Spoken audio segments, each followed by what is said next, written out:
Assalamu alaikum wa rahmatullahi wa barakatuh, respected brothers and sisters. Inshallah, we'll be starting very shortly. We want to apologize for the delay. We just had some technical difficulties, but inshallah, we'll be starting very shortly. We're just waiting for Shaykh Tameem, inshallah.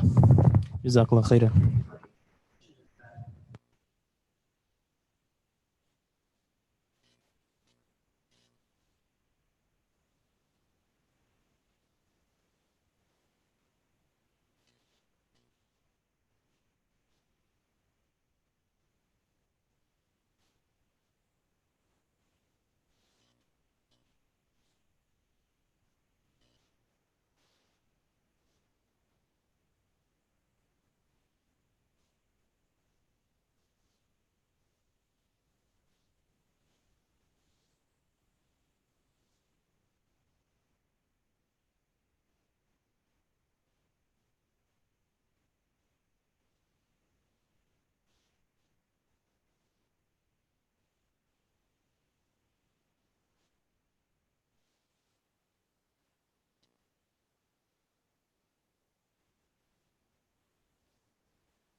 بسم الله الرحمن الرحيم الحمد لله رب العالمين والصلاة والسلام على أشرف الأنبياء والمرسلين سيدنا ونبينا محمد وعلى آله وصحبه أجمعين ومن تبعهم بإحسان إلى يوم الدين أما بعد فأعوذ بالله من الشيطان الرجيم بسم الله الرحمن الرحيم يا أيها الذين آمنوا كتب عليكم الصيام كما كتب على الذين من قبلكم لعلكم تتقون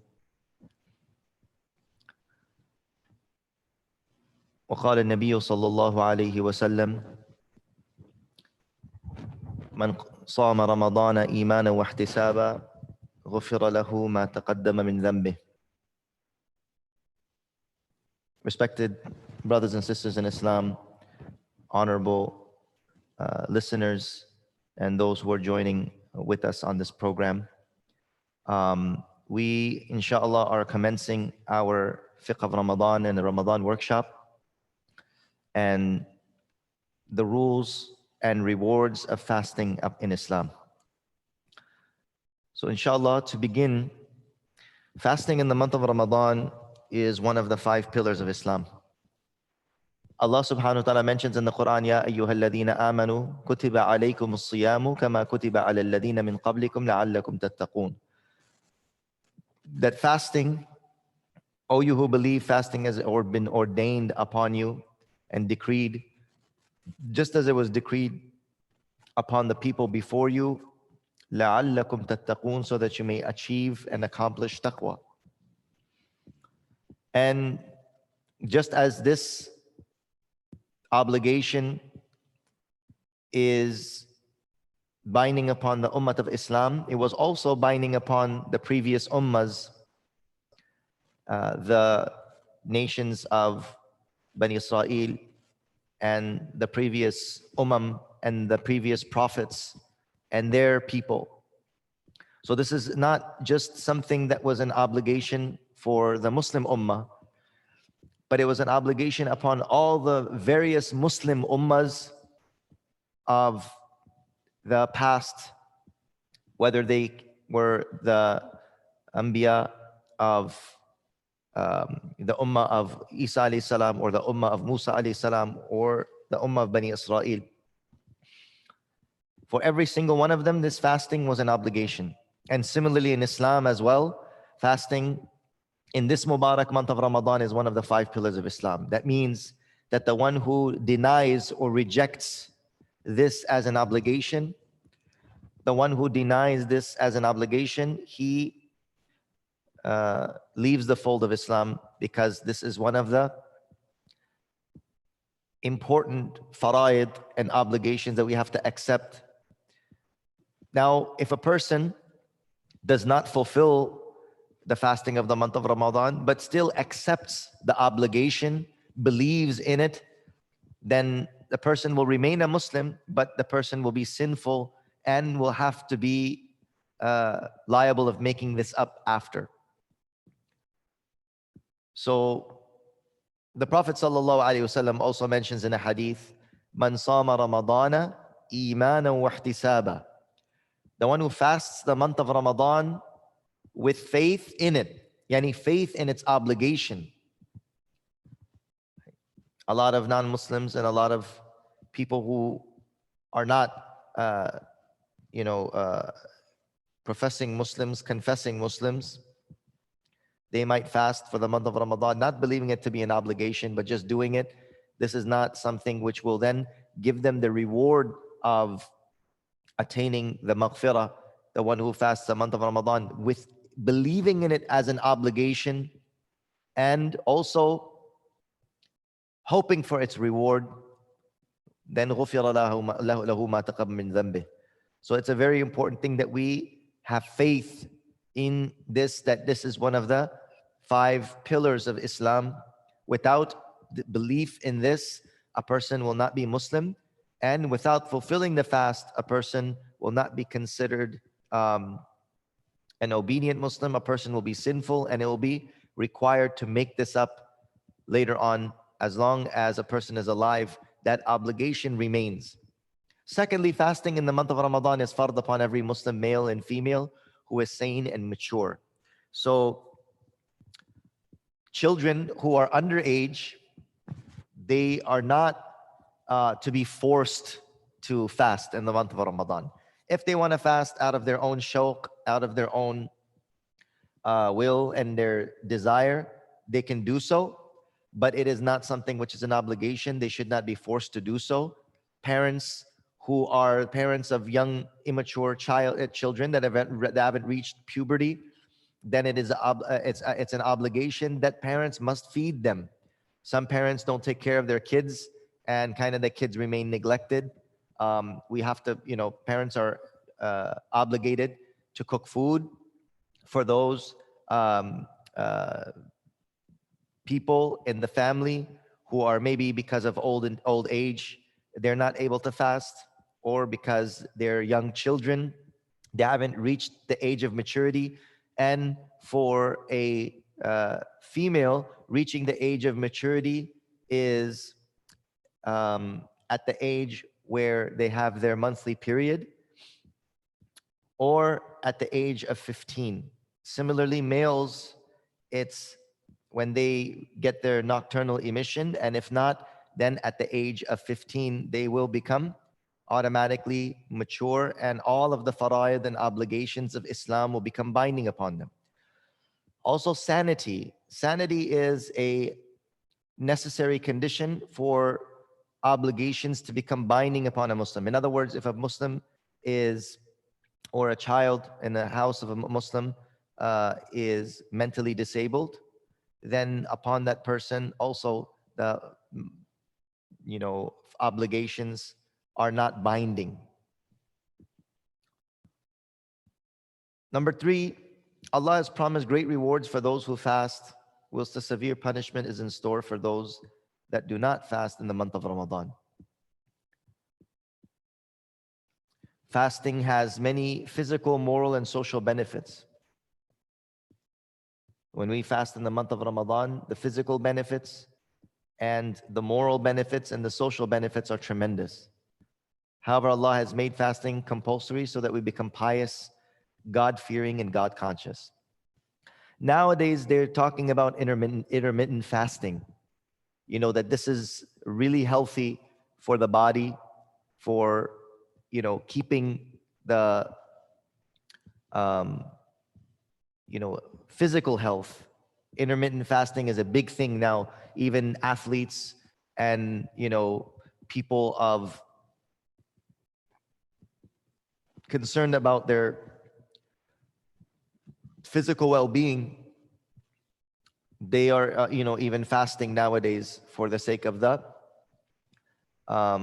health benefits. And we know that. And this statement is going around nowadays that we should not be fasting because the immune system becomes weak. And if the immune system becomes weak, then, we're going to be more susceptible to coronavirus. I don't know what is the science behind this and where people got this from. I have not read any article or any medical research that has been done that if a person fasts, they become physically weak and then they become susceptible to coronavirus. I really don't see any scientific evidence for that. And as long as there is no scientific evidence and we're just making things up in our mind, just because you are physically tired or weak, or you might feel hungry, does not mean that your immune system becomes susceptible for disease. These are two different things. So I request all the brothers and sisters that do not fall for different posts or WhatsApp fatwas. These type of fatwas that go around that have no Islamic research behind it, and they have no medical research or scientific research behind it. Please, brothers and sisters, let's kind of use our common sense and reasoning and logic. There are, I consider to be more evidence that fasting strengthens the body, and fasting increases the immunity of the body more than the opposite of what is, we're making up in our minds. So this does not go for that person who is a doctor or a nurse on the front lines where they're actually taking care of COVID-19 patients. They're, actually actively in the hospital. Uh, they have to be there. They have to stay hydrated. They have to stay, in optimum strength, because basically they're like on a battlefield, literally, and they have to tend to these patients, and they're moving constantly. So actually, the books of fiqh have given a concession and permission for those doctors and nurses that are on the front lines taking care of such patients in an environment in which there's a big influx. Obviously, I have very close doctor friends who are working at Washington Hospital, Stanford Hospital. They fast every single year. They're working in the emergency room. Emergency room doctor, it's not a joke. It's very, very serious, and it's very taxing work. However, every single month of Ramadan, they're fasting, and they said we can fast completely normally. It doesn't affect us. Yes, when you are in a very severe emergency situation, such as having 100, 200 influx of patients, and you got to tend to each one of them every 3 minutes, you're looking at checking up on a patient. Absolutely, for those that are in that specific situation, yes, they have the Shari'i concession. Um, However, for those people that are not in that situation, you don't have to make up stuff from your own out of the fear and out of anxiety that you might feel. So for them, there is no concession. We need to have himma. We need to have a little bit more courage and determination. Inshallah, Allah will make it easy for us. The moral benefits of fasting is that, subhanAllah, when we feel the hunger, when we feel the pain of what it is to be in a state of hunger and thirst, then we have a sense of compassion and empathy for the people who are lesser privileged, for the people who are in a state of dependency, and for those who are on a daily basis malnutritioned. So the moral benefit of it is that it gives us that understanding and that gratitude and that appreciation and that compassion for other human beings.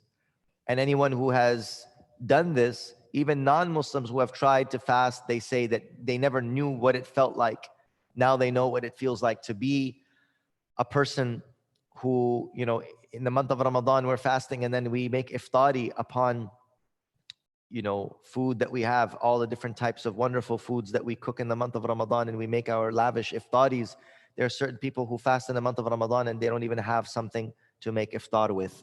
So this gives us that moral understanding and empathy for our brothers and sisters who are lesser privileged than we are. And there's social benefits. SubhanAllah, the social benefits of the fasting is obviously, connecting with our Muslim brothers and sisters in the community. Fasting, again, because it increases our empathy, our compassion. Then there's iftars that we have. And mashallah, those who have been to Haramain al-Sharifain, those who have been to Muslim countries, throughout the Muslim world, we see how many poor people are fed, that poor people actually, and lesser privileged people in the community, some people who don't, have family, they don't have any like social support, mashallah, in the month of Ramadan and during fasting, they feel a sense of community, they feel a sense of belonging, they have, they can share a meal with, dozens. And in some places, when you go to, Medina and Mecca and Haramain Sharifain, hundreds of others, you feel so welcome, you feel so special.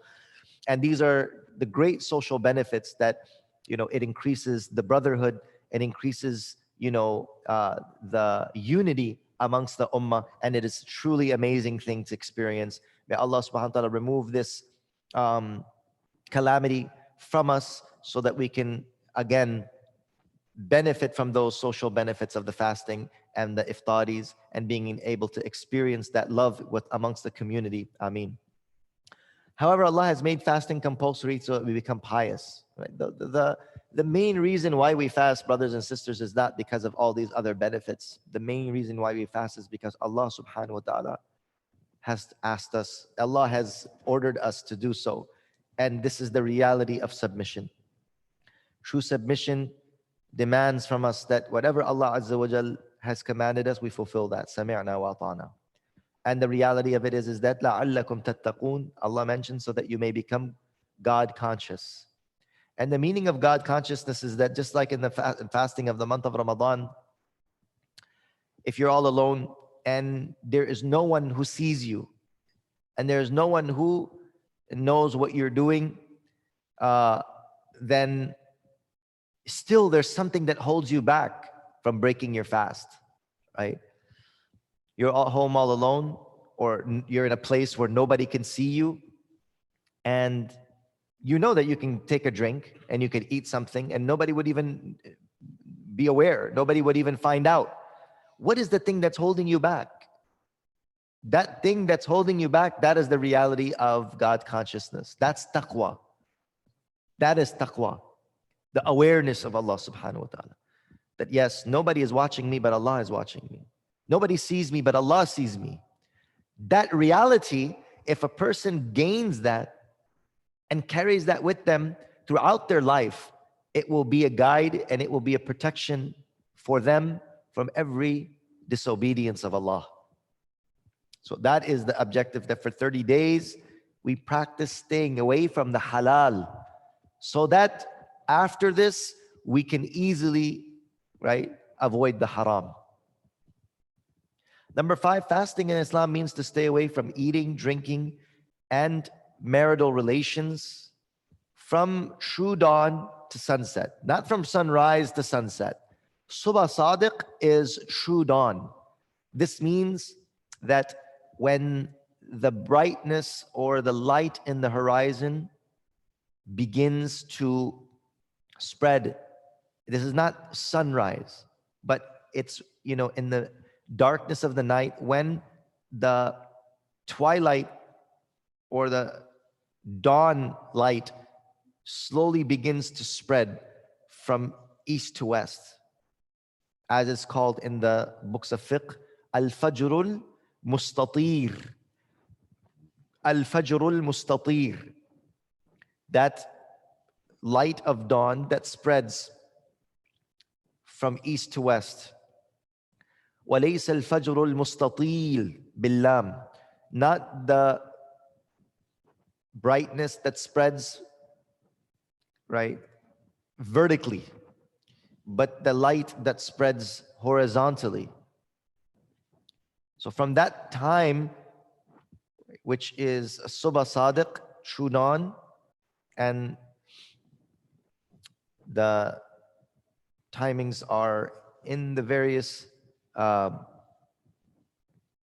timetables, which we also should be a little bit cautious about. Inshallah, we'll discuss that.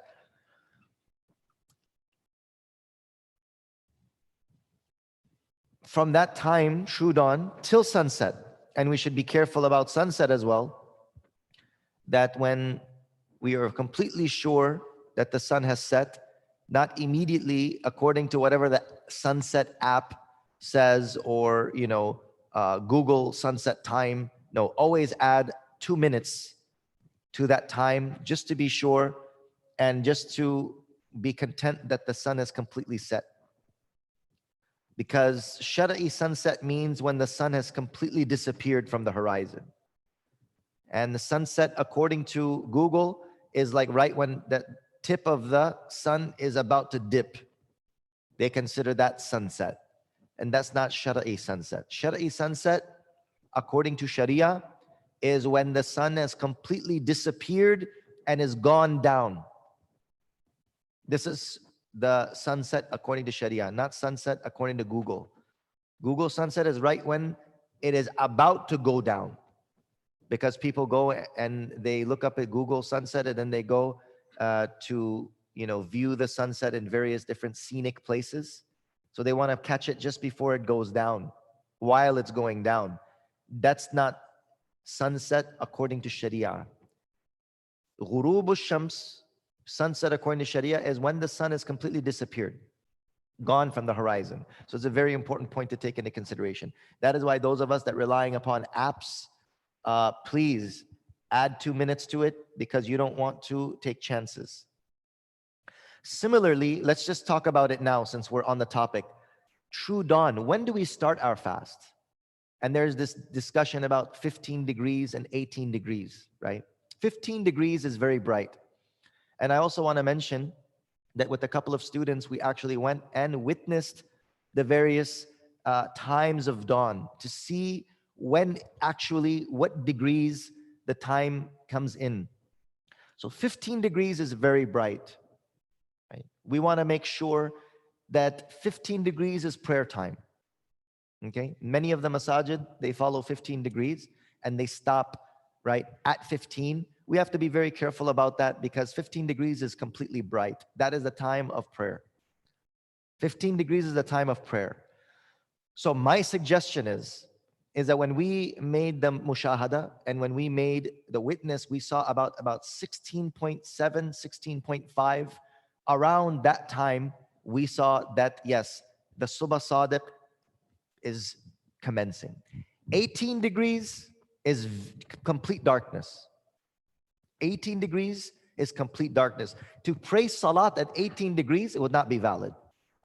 Praying salat at 18 degrees, from what we made mushahada with our own eyes, what we saw and what we witnessed, 18 degrees is too early to perform Salatul Fajr. Yes, if a person wants to stop at 18 degrees, right, and there's a little, for those people who don't know the 15 and 18, 18 is a little bit earlier because some people ask, why are some calendars, for example, why do some things show, right, very early, and then some places show, that you can stop eating and make imsak a little bit later, 10-minute difference. Some places 15-minute difference. This is the meaning of that 18 and 15 degrees. It's talking about the angle which the sun is at when it is rising or about to rise from the horizon. So as you can see, 18 would be a little bit more indented and lower from the horizon, and 15 would be a little bit 3 degrees higher in the horizon. So 15 degrees is salah time. You don't want to keep on eating up to 15 degrees. Okay? This is not good. So what I recommend is about 10 minutes before 15, if you stop, you're safe, inshallah. 10 minutes before 15, you should stop. And don't go over the limit. Inshallah, with that, we will be on the safe side. And to be eating all the way up to 15 is pushing the limits. Let's try to avoid that as much as we can, inshallah ta'ala. So if you make the 15 degrees the salat mark, and you make that 10-minute stop before the 15-degree time, which most of the masajid, I believe, is 15 degrees, stop 10 minutes before that, inshallah, you'll be okay. Those people who stop at 18 degrees eating, I mean, there's no loss in that. Better safe than sorry, right? This is an ibadah, right? A lot of brothers and sisters sometimes are looking for what's easiest. But let me tell you something. Ease is very good, absolutely. But when it's going to cost you your worship and you're fasting all day, and it's you're pushing the limits, and you're actually starting your fast when the sun has already, Subh Sadiq has already started, I don't think that we should take chances in regards to our ibadat. So 18-degree people, those who stop earlier, you're on the safe side. You're not going to fail with that. So stopping at 18, praying at 15, wonderful, right? But if you just want an extra thing, you have a little bit more leeway.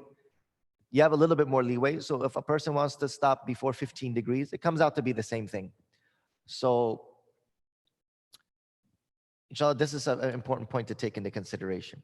However, when we are fasting,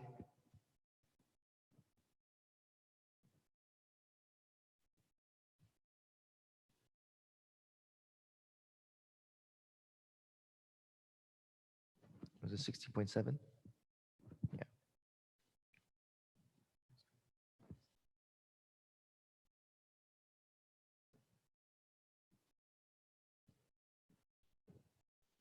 And remember, there's a very important point about this, what I'm mentioning, that this witnessing that we did and we went out in the Mono Lake area where there is very low and minimal um, city lights, which does not reflect and does not affect the sighting of the horizon. This is in our California, Northern California area, Bay Area, this place. In places other, Chicago, Texas, New York, I don't know what the situation would be. Every place, I think, has its own mushahada. Every place has its own timing.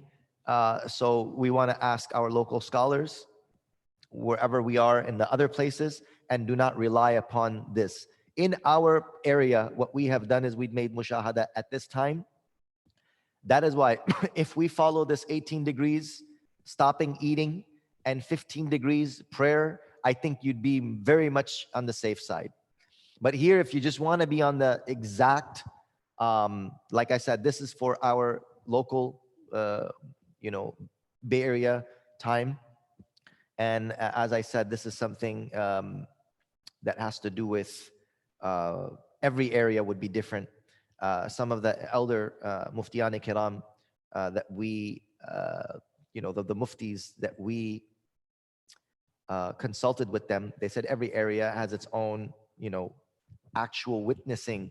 So we have to be very careful with that. I'm just mentioning this as kind of like for us to understand that true dawn, what it means, and the sunset and true dawn, where it starts from true dawn and it ends at sunset.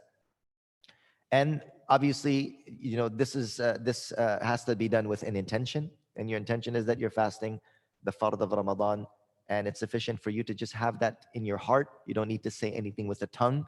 This will be sufficient.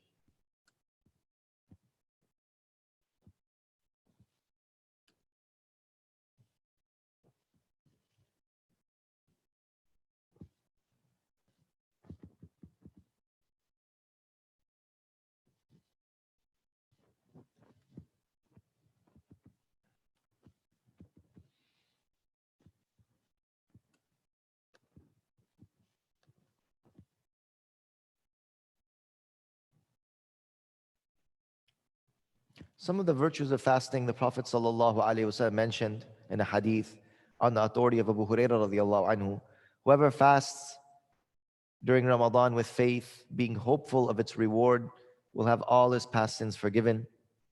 And whoever stands up in salat with faith and hoping for its reward will have all his past sins forgiven. And whoever stands up in salah during the blessed night of Laylatul Qadr with faith and hopeful of reward will have all of his past sins forgiven. Abu Hurairah radiallahu anhu also reported that the Messenger of Allah sallallahu alaihi wasallam said, when Ramadan comes, the doors of paradise are opened and the doors of hellfire are closed, and shayateen, the devils, are put in chains, and the doors of mercy are opened. And this is also narrated by Bukhari and Muslim. This is, in this hadith, it shows that this month of Ramadan is a month where Allah subhanahu wa ta'ala is making it easier for us to draw near to Him. That the asbab and the means and avenues of evil, right? The shayateen and the gateways of hell, and all of these various avenues of evil, the dark effect of those things will become lesser, inshallah, and the anwarat and the nur and the light and the spiritual power of the light and anwarat will be more. Hence, a person will feel much more strengthened and spiritually able in this month more than in any other month. And I think every believer can feel that and experience that when the month of Ramadan comes, you just feel and experience the spiritual strength that you might not have experienced elsewhere. And this is because of the tawfiqat and the enablement that Allah subhanahu wa ta'ala is showering upon us. Abu Hurairah radiallahu anhu reported that the Messenger of Allah sallallahu alaihi wasallam said, the fragrance of the mouth of a fasting person is more pleasant to Allah than the smell of musk. Subhanallah, such an expression of love. It's like, you're very loved, beloved, your son, your daughter, somebody who's very close, and they're, working hard, washing your car, cleaning the house, and they're sweating, right? And they have an odor coming from their body, but you see how hard they're working for you. So when you look at their sweat, right? Their sweat doesn't bother you because you know that every drop of sweat that's coming from their body, it's coming out because of what? Because of they're serving you. Somebody like scrubbing your car in the sun and polishing it, and they're sweating, and you're looking at them, their sweat doesn't bother you. Like as if, in comparison to the sweat of somebody else or the odor that comes from them, right? It wouldn't bother you that much because you know that this person is sacrificing and this person is sweating because of their love for you. So now imagine from this perspective that when we were fasting in the month of Ramadan or on any other day, right, there's this odor that comes from the stomach. I mean, you could brush your teeth all you want, but it's not from the mouth that odor is coming. It's actually from the stomach that's remaining hungry. So this fragrance actually should be the odor of the mouth of a fasting person, not the fragrance. Right? Fragrance, it is to Allah, it is fragrant.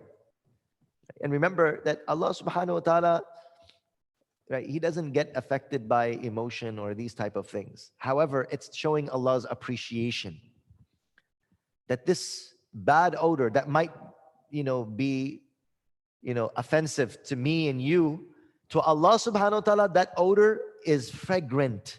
Not only is it fragrant, it is more pleasant to Allah subhanahu wa ta'ala than the smell of musk. And why that is? Allah is showing His love and His appreciation that, oh my slaves, do you know how much I appreciate this? That which other people would find offensive, I find this to be very, very pleasant. I know because I am aware of all of your deeds, and this is for me, and you're sacrificing for me, and this odor that's coming from a stomach that's in pain out of hunger, I appreciate that. And I'm telling you that this odor that might be offensive to others is more fragrant than musk for me. Subhanallah. Sa'd ibn Sa'ad radiyallahu anhu reported that the Messenger of Allah sallallahu alaihi wasallam said, in paradise there are 8 doors or gateways, of which there is one special door named Rayyan. None but those who fast will enter it. Rayyan is a gateway in paradise, and this is for the fasting people.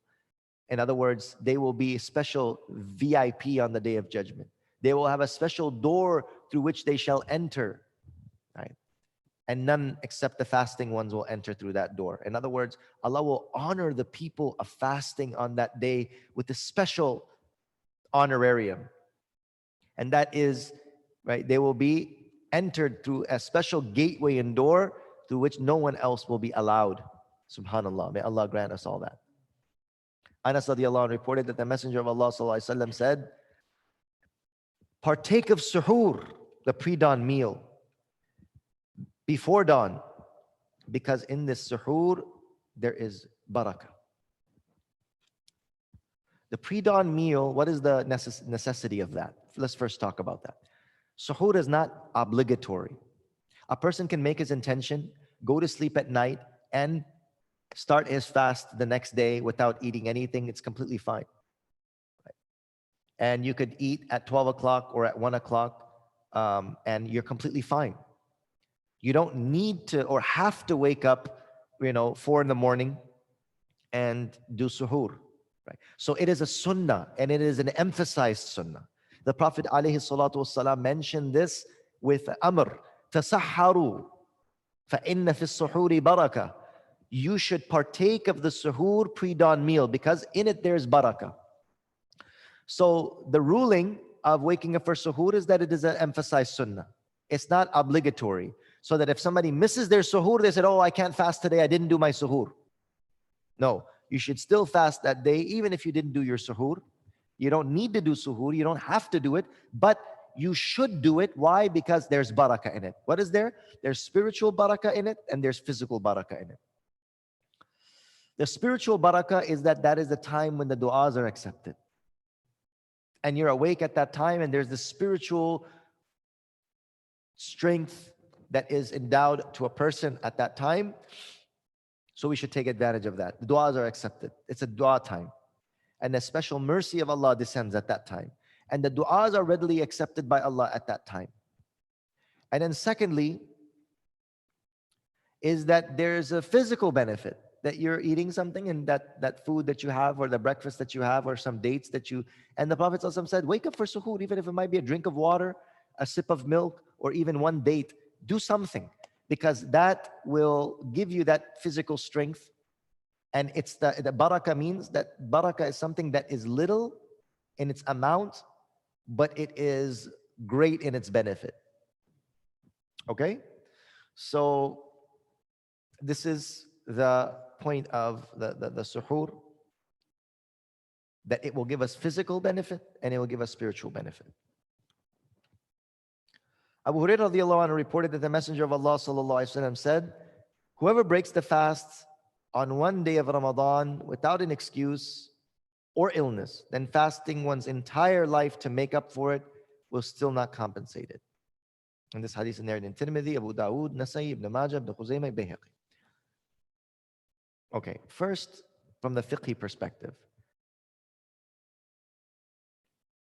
If I break my fast one day of Ramadan without excuse or illness, I don't even intend to fast. Person doesn't even intend fasting. They don't care.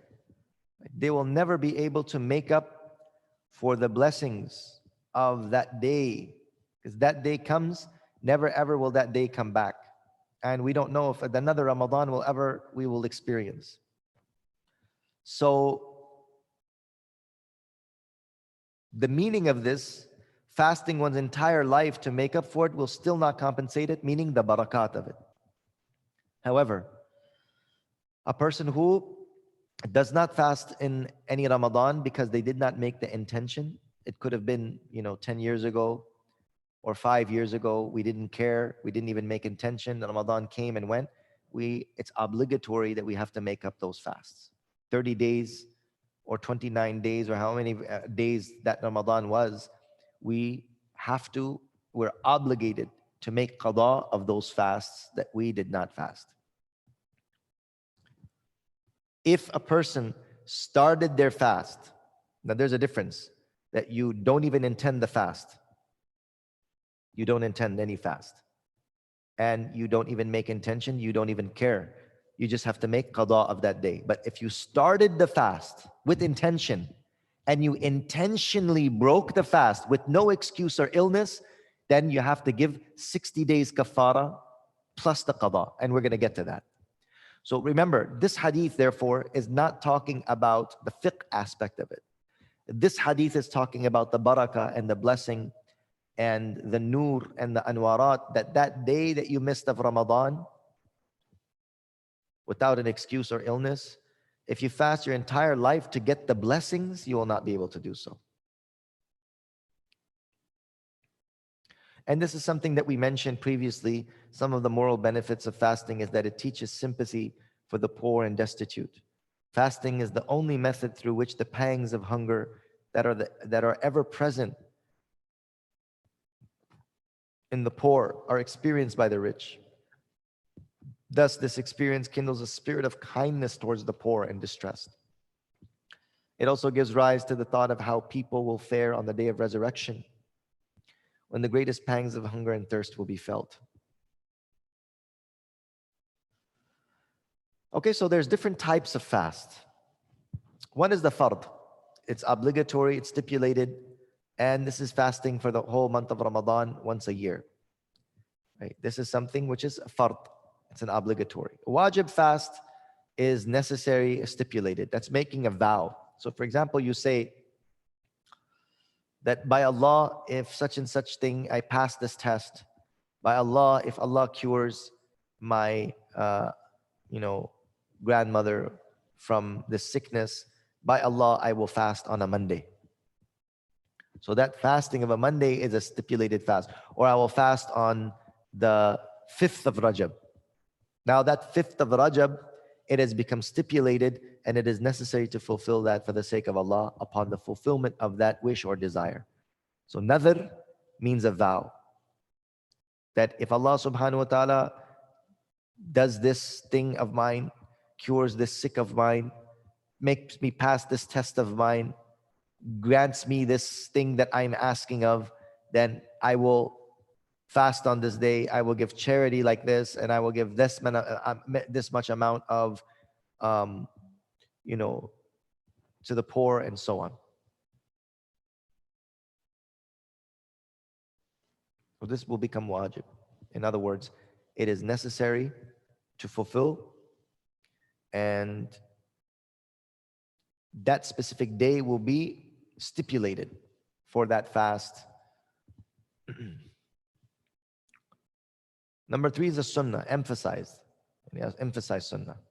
And these are the fasts that the Messenger of Allah ﷺ kept and encouraged others to keep, such as fasting on the 9th and 10th of Muharram and the 9th of Dhul Hijjah, or these other fasts, which it was the Prophet ﷺ emphasized that he looked forward to it. The mustahab, they are a little bit lesser in emphasis, right? The Prophet ﷺ did not like stress it upon people, and these are all the fasts besides the fard, wajib, and sunnah are mustahab, such as fasting on Mondays and Thursdays, 3 days a month. Fasting, the ayyamul bid, they're called. Ayyamul bid are the 13th, 14th, and 15th of the lunar calendar. Right? These are things that are mustahab, they're recommended, but they're not emphasized by the Prophet ﷺ.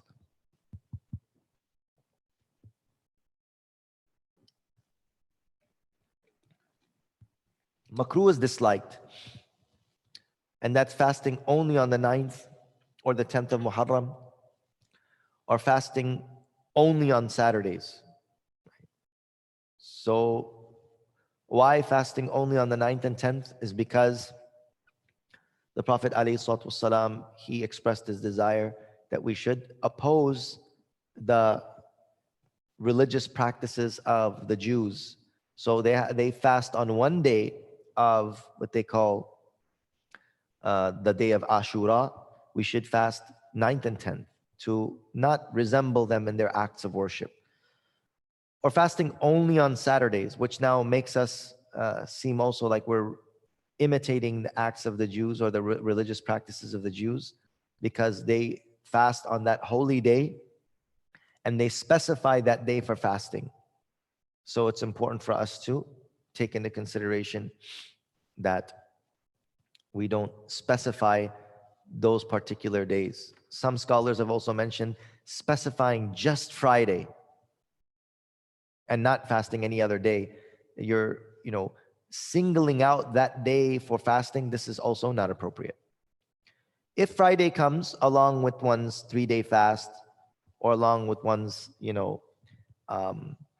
Ayyamul Bid, the 13th, 14th, and 15th of the month comes on Friday, then there's nothing wrong with that. Also, haram fast, prohibited fast. It is haram to fast on 5 days during the year. They are the days of Eid al-Fitr, the 10th, the 11th, the 12th. Right? Eid al-Fitr is the 1st of Shawwal. Right? Eid al-Adha is the 10th, 11th, 12th. Okay? Eid al-Adha and the 3 days after, yeah.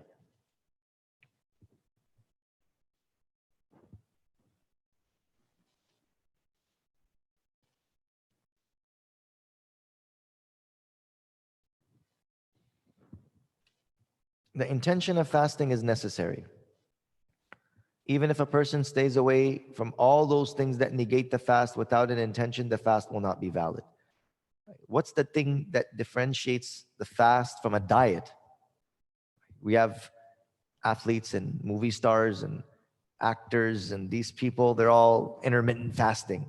So what's the thing that makes our fast opposite to a diet, right? What makes our fast an act of worship and differentiates it from, random staying hungry? It's the intention. that, oh Allah, I am fasting to please you and to fulfill this commandment. Making this intention is necessary. Without that, the fast will not be valid. Number two, it is not necessary to express the niyat verbally. Some people, they write it down, nawaitu an asuma gadan fi shahri Ramadan kada wa kada. It's not necessary. It's just enough that in your heart you make the intention of fasting the next day. This is enough. Now, the time for making niyyah lasts until midday. However, it is better to make it before Subh Sadiq. Midday is calculated by dividing the hours between Subh Sadiq and sunset in half. Okay, a day which is mu'ayyan. The day is already stipulated. In the month of Ramadan, every single day is already stipulated that these are days stipulated for fast. So you can make your intention even, obviously, the night before you make your intention, but it's just say one of the nights you missed, you in the day when you wake up, you make intention, that day is already specified for the fasting. No, when a person needs to perform an unfulfilled fast such as qada, the niyat for that fast should be made before Subh Sadiq. Okay, now look, in the month of Ramadan, those 30 days are set. Okay, so you can make intention even after you wake up in the morning, you didn't make an intention in the night, those days are already set. But now let's say you missed the day out of Ramadan. Now, outside the month of Ramadan, those days aren't stipulated as fasting days. So you have to stipulate it from the night. That, Ya Allah, the next day, tomorrow, I intend to make up this qada of Ramadan. So that you can stipulate that day which is unstipulated. You understand? So in the month of Ramadan, those days are set. As soon as you see the moon of Ramadan, you make your intention that I'm going to fast. And then every day at nighttime, you should just renew that. And if you wake up with, you forget to make, obviously everybody in the month of Ramadan, it's not something elaborate that you have to do. In your heart, you have that, I'm going to fast the next day. But let's just say, you may have, you're traveling or something, right? And in traveling, fasting is not binding upon you, right? You wake up and from midday at that time, you make your intention. It would be valid because that day is muta'ayyan. After the month of Ramadan, after Ramadan is done and you have missed the day, for example, from the night you must make intention so the next day would be stipulated for that fast, yani specified for that fast.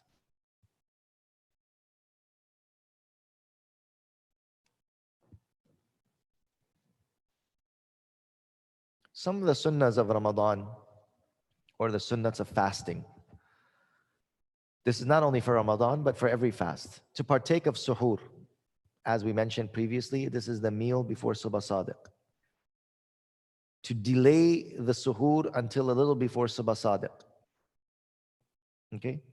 In other words, don't have your suhoor right at midnight or at 1 o'clock or 2 o'clock. You should try to push it all the way as close as you can to the time of when you're going to stop, so that it actually falls in suhoor. Suhoor is actually a time. وَبِالْأَسْحَارِ هُمْ يَسْتَغْفِرُونَ. Suhoor is a specific time. So you want to delay your suhoor and your pre-dawn meal up to that time. Right? You don't want to do it so early that it's midnight. Midnight is not suhoor. 1 a.m., 2 a.m., 3 a.m. is not suhoor. Suhoor means the last portion of the night. Number 3, to break one's fast immediately after sunset. So when you're completely sure that the sun is completely disappeared from the horizon, you should break it immediately and do not delay, right? Waiting till perform Salatul Maghrib, and then after Maghrib, you're doing the iftari. This is completely wrong and it is against the sunnah. Iftari must be done after sunset, before Salatul Maghrib. Iftari must be done after sunset, before Salatul Maghrib. Okay? Some people delay it and they do it after they perform Salatul Maghrib. This is a bid'ah. This is not in accordance with the sunnah of the Prophet. and it is makruh. Immediately, once a person is sure that the sun is completely disappeared from the horizon, right? That Maghrib time is mentioned on the, for example, app or whatever. Add 2 minutes or whatever is in the local masjid um, uh, schedules. Add a minute or so to be on the safe side, and then break your fast. After you break your fast with something small, perform Salatul Maghrib, and then you can have the meal after that. Delaying Salatul Maghrib also is not recommended or not good. Number 4, to break one's fast with dry or fresh dates if available. If dates are not available, then water. Okay, they don't have to be dates from Medina. Okay, they could be any dates, and they don't have to be Zamzam. This is another.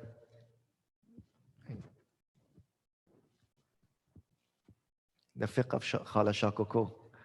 Right? This fiqh that it has to be dates from Medina, and they have to be Zamzam, and if it's not, then your roza doesn't have any barakah in it. No, please, it can be any dates, okay? They can even be dates from California or dates from Whole Foods. It's okay. It's not kafir dates. Dates don't have any kufr or Islam in them, okay? Dates don't have kufr or iman in them. Medina dates would be wonderful, right? But you're not, your fast will not be invalid if you use any other dates or you use some water from the tap, okay? Or something like that. So any dates or water, because when whatever goes in your body first really has effect upon, your hormones. It has an effect upon your energy levels and all of those type of things. So the Prophet ﷺ, this sunnah of his is so beneficial because dates are actually a very, it's a superfood. It has all the vitamins, potassium, iron, obviously fructose, and that brings your blood levels up, and it gives you a lot of energy as well. So it is the best thing. And also water, which is pure, and it also hydrates you. So these two things are even physically the most beneficial, and from the sunnah of the Prophet ﷺ as well. Some sunnahs of the month of Ramadan also, number 5, to make niyat at night. Niyat at night meaning having intention that I'm going to fast the next day. That's what it means. Number 6, to perform Taraweeh prayers at night. Taraweeh prayers, you do not have to make a khatam. Khatam in the month of Ramadan in Taraweeh is not fard. It's not an obligation. It's not compulsory. Okay? You can read Inna Atayna Qul Huwallah in each rakat and perform 20 rakats. That's completely valid. And this is fulfilling the sunnah. To feed the poor and hungry. The Prophet ﷺ kana ajwad min al-rih al-mursala. In the month of Ramadan, the Prophet ﷺ would become even more generous. So, generosity is also one of the sunnahs of this Mubarak month of Ramadan. Okay, not just hunger and thirst. Man fattara fihi sa'iman. The one who feeds a fasting person, Allah will give him the reward of that fast as well. Okay, so this is a very important thing. We should try to provide some iftaris around the world, inshallah ta'ala. Number 8, to increase in the recitation of the Noble Quran. Right? The Prophet alayhi salatu wasalam, obviously, Shahru Ramadan alladhi unzila fihi al-Quran. The month of Ramadan is the month of where the Quran was revealed. This is the Mubarak month of the Quran, so we should try to increase in our recitation. The Prophet ﷺ would be visited by Jibreel alayhi salam in the month of Ramadan twice. I mean, he would do 2 khatams. Before he passed away, the Prophet ﷺ made 2 khatams of the Quran from beginning to end with Jibreel alayhi salam. So this is definitely a time of recitation of the Quran. We should increase. Some of the makruh and disliked acts while fasting is, number 1, to chew something, rubber, plastic, similar items, unflavored gum. So even though it doesn't have any, juice in it or any flavor in it, but you're randomly chewing something without swallowing, this is makruh, disliked, and we should avoid it. Number 2, to taste any article of food or drink and spit it out. However, if a woman has a very ill-tempered husband, it will be permissible for her to taste the food, provided it does not go down the throat. What's this about ill-tempered husband? We know that in the lockdown, there's a lot of domestic violence. So Shariat is trying to take into consideration, you know, people that might lead to 911 calls. You know, why did this dal have too much salt in it? So, in other words, to preserve uh, the the peace in the home, and in other words, in a situation where you know it's going to be causing issues or causing problems, and you know, or even in a situation where a person is afraid that um, you know, you are cooking for somebody who's abstaining from salt, or they have high blood pressure, and now, you know, for for the safety of their health, caring for them, you want to make sure that it doesn't become too salty, you know, in all these situations. In other words, in a situation where it's a it's a necessity, then you could just putting the the the you know, broth, tasting that a little bit without swallowing and spitting it out. This would be you know, permissible, but it's makruh. We shouldn't try to do it unnecessarily. To collect saliva in the mouth and then swallow it, trying to quench one's thirst. Okay, it's not really going to help that much. Okay, drinking your own spit, it's kind of nasty, so don't do it. But like people who try to, you know, collect it in their mouth, you know, these are techniques. Right? These are various techniques of people trying to, you know, uh, quench their thirst. Not such a quenching drink to do that. But if a person were to do that, this is makruh. Doesn't invalidate. To delay a bath that has become fard knowingly until after subah sadiq. A person has marital relations with their spouse, and they should then take that bath as soon as possible and do not delay it after subah sadiq knowingly, right? Because now, right, you have to put water in your nose and put water in your mouth, and these things, you know, are not recommended. You don't, when you're taking a ghusl, which is a fard ghusl in fasting, you should not put the water all the way up in your nose, you know, too high, out of fear that it might go down your throat. And also, you should not gargle. Just moving the water around in your mouth is sufficient. Gargling you should avoid, because there might be a drop which will go down. Using toothpaste, okay? It's permissible to use a miswak, but toothpaste, again, it has flavor. And when you're using toothpaste while you are fasting, what happens? There's certain, right, effects or particles of that toothpaste that remain amongst the teeth, and that could, you know, that flavor, that taste, and the effects of that, you know, it might go down. A person should avoid that. A very simple way a person can kind of use toothpaste, brush their teeth, and also, you know, preserve themselves from not breaking their fast is just 5 minutes before you stop fasting, after you have your suhoor, go brush your teeth with toothpaste, and inshallah that will benefit you. But in the state of while you're fasting, to use anything which is flavored in your mouth, this is disliked. If a person does it, it does not invalidate their fast, but at the same time, it's something that we should avoid. To complain of hunger and thirst, right? Obviously, fasting is a commandment of Allah subhanahu wa ta'ala. And in any of Allah's commandments, to complain, to cry about it, it's showing ingratitude. And we don't want to show any ingratitude to Allah subhanahu wa ta'ala. We want to be grateful that Allah subhanahu wa ta'ala allowed us to fast.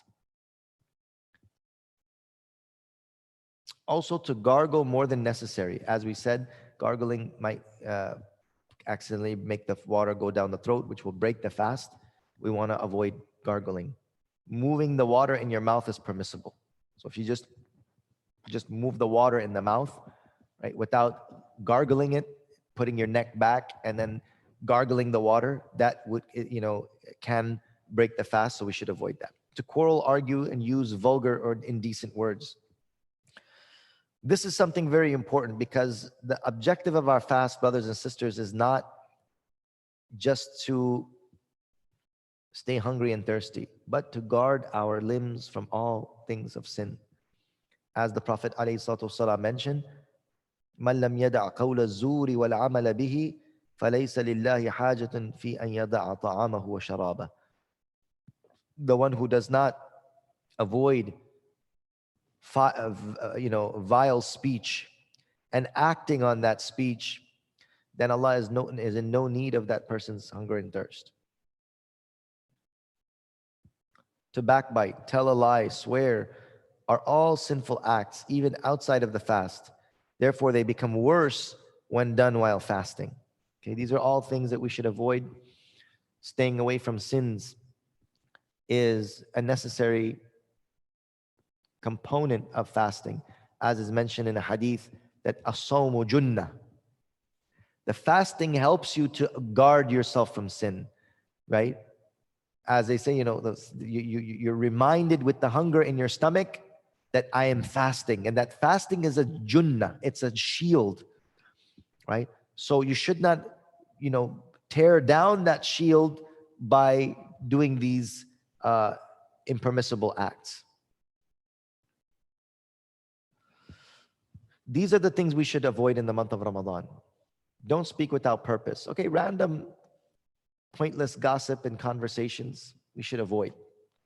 Number 2, don't be vulgar and rude, using bad language, vulgarity, rudeness. Don't be irritable, even though you are irritable, but don't act on your irritability.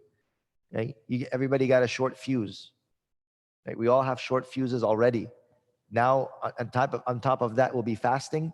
The fuse will become even shorter. Right? Don't allow yourself to become overwhelmed by your temper. Try to remind yourself that this is a month of sabr. وَالصَّبْرُ ثَوَابُهُ الْجَنَّةِ. Right? The sabr, the reward of it is Jannah. So we should try to guard ourselves. Don't tell lies. Don't backbite. Don't argue or fight.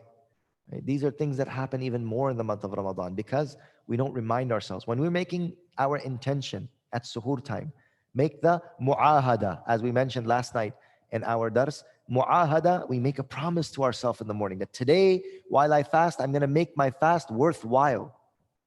I'm going to make it a fast that is not only a fast of hunger, but a fast from vulgarity, a fast from bad language, a fast of lying and backbiting, a fast from, swearing and gossiping and sinful talk. This is the type of fast. Make that intention. Don't be boastful and arrogant.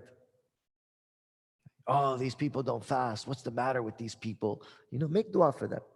Don't be boastful that you are able to fast over others who are not fasting, either intentionally or whatever. This is where we be humble and we thank Allah for His blessing of allowing us. Because if we become sick, we become absolved of fasting and Allah takes away that tawfiq from us. So be grateful. Don't be boastful and arrogant. Don't swear. Don't eat doubtful food during iftar, right? Being conscious of what we eat and what we put in our bodies, right? Food that is doubtful, food that is haram. We want to be very careful that, we do not fast all day from halal and then break our fast with haram. And today for iftari, we're really, somebody might say, yeah, today for iftari, we're going to go buy some, burgers from Burger King.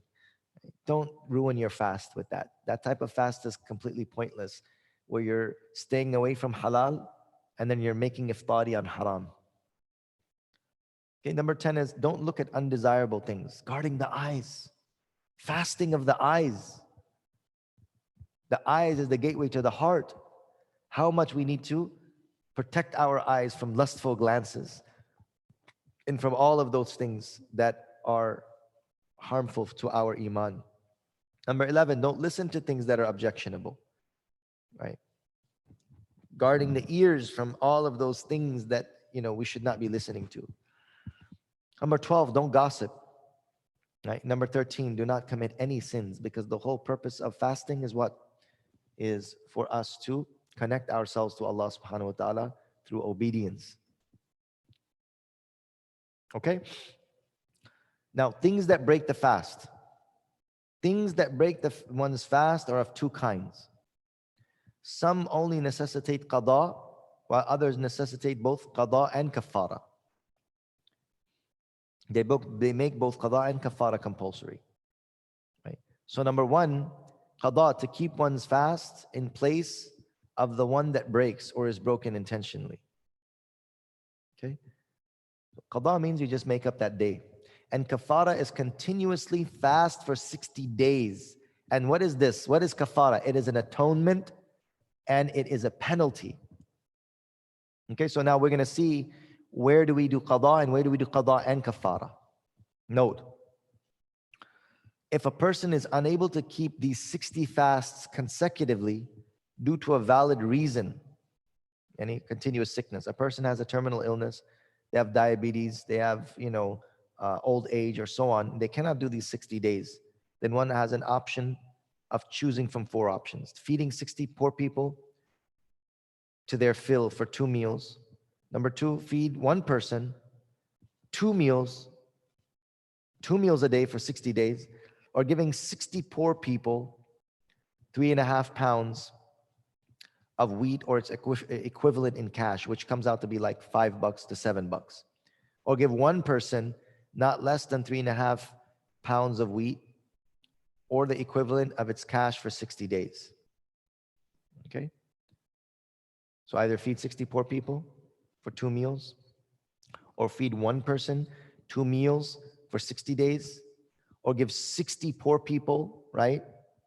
$5 each, which is the equivalent of this, what we call sadaqatul fitr, or one person, right?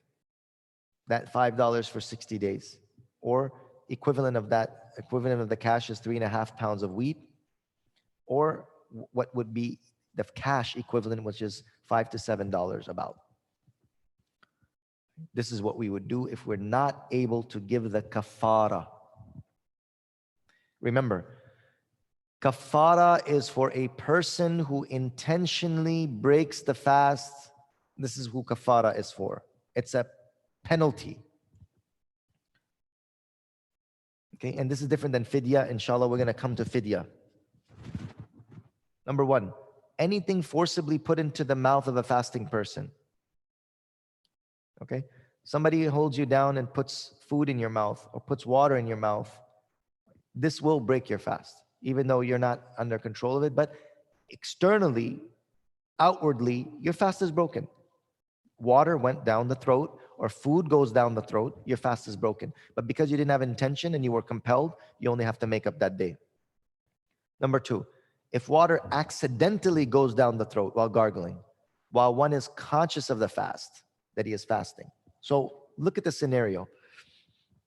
You're fully aware that I'm fasting. And then you start gargling the water. And then while you're gargling, a drop of water just leaks down your throat and you swallow it. And you're fully conscious. This is mistakenly. This will break your fast. Now, if you forgetfully drink a glass of water, it's not even in your mind, you completely forgot that you're fasting, and you drink a whole glass of water and you've forgotten of your fast. You're not in the state of mind that you remember you're fasting. This will not affect the fast. So there's a difference between forgetfully and accidentally. Accidentally, you're fully aware, I'm fasting, and then it goes down because you were not careful. Your fast will break, but you only have to make up that day. There's no penalty. Just after you continue fasting that day, but then after Ramadan, you'll make up that day. And if forgetfully you eat a whole dig of rice, you don't even know, you're not aware. You're waking up, you're thinking it's normal day, you make your breakfast, mashallah, your coffee, you drink, you eat, and you wait a minute, huh? So you say, what are you doing? You're fasting. Oh my God, what's going on here? You completely went out of your mind. So there's a difference. That will not break the fast. It will not even affect the fast. And the Prophet ﷺ said that was a risk that Allah meant for you, and just, right, enjoy. That's Not enjoy after, but before. You know what I mean? But there's a difference between forgetfully and mistakenly. Mistakenly, you're fully aware, you're conscious. You're conscious of your fast. That will do what? That will, right, break your fast because you were not careful. It will break your fast. And then when you're completely, your mind is just, it's blanked out. It clocked out of Ramadan. You're not even aware. And you're just, let me just, just a bottle of water it's laying there, and then you just drank it and your mind wasn't there. That does not affect your fast. Number 3, to vomit a mouthful intentionally or to return vomit down the throat. So to put your finger in your mouth and then vomit mouthful, that will break the fast. Or vomit comes out unintentionally, and then you intentionally swallow it. You intentionally swallow the mouthful.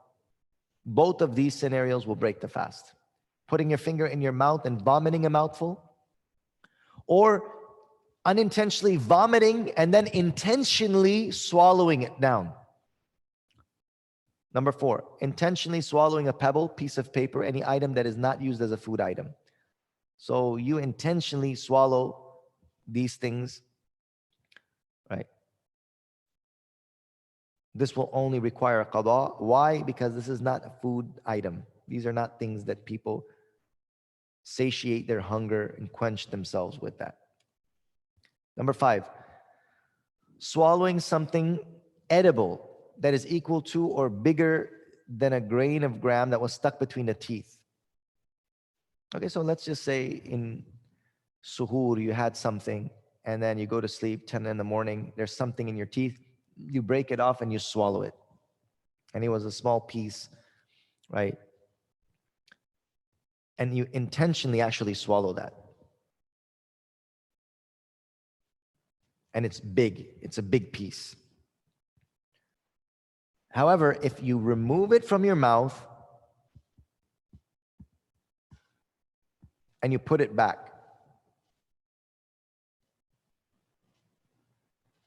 it will break the fast regardless of whether it is smaller or bigger than the size of a gram.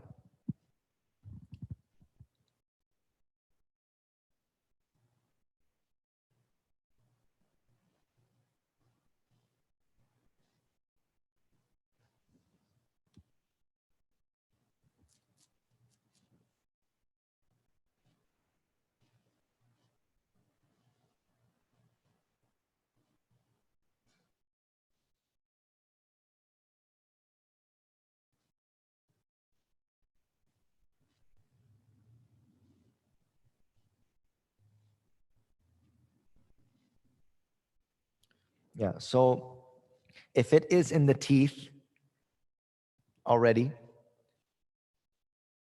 and it is extremely small,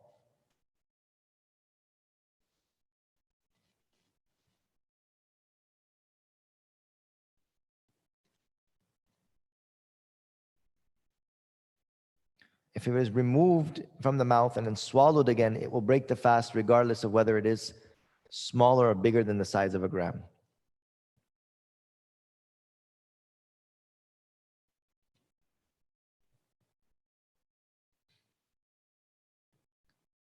If it's smaller than the size of a gram, extremely small, it will not break. If it is first removed from the mouth and then swallowed, then it doesn't matter what the size is, right? It will break the fast. Okay. Number 6, putting oil or medicine into the ear. Okay. Using of oil or medicine, right, externally is permitted and it is jaiz. However, putting it inside the ear, nose, or throat would break the fast.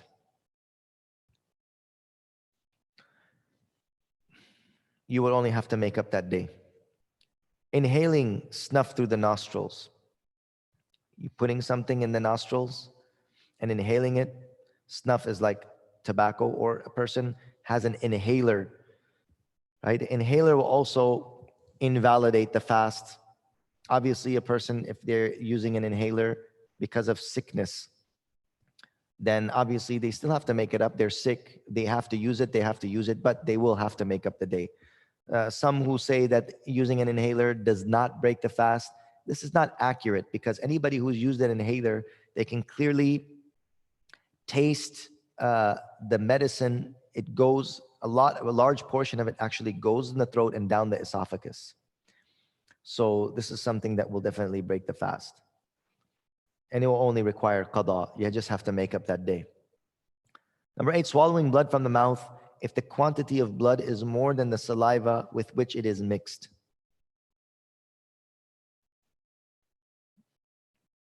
So if a person's mouth is bleeding or gums are bleeding, and then the blood is more than the saliva, this will then require qada.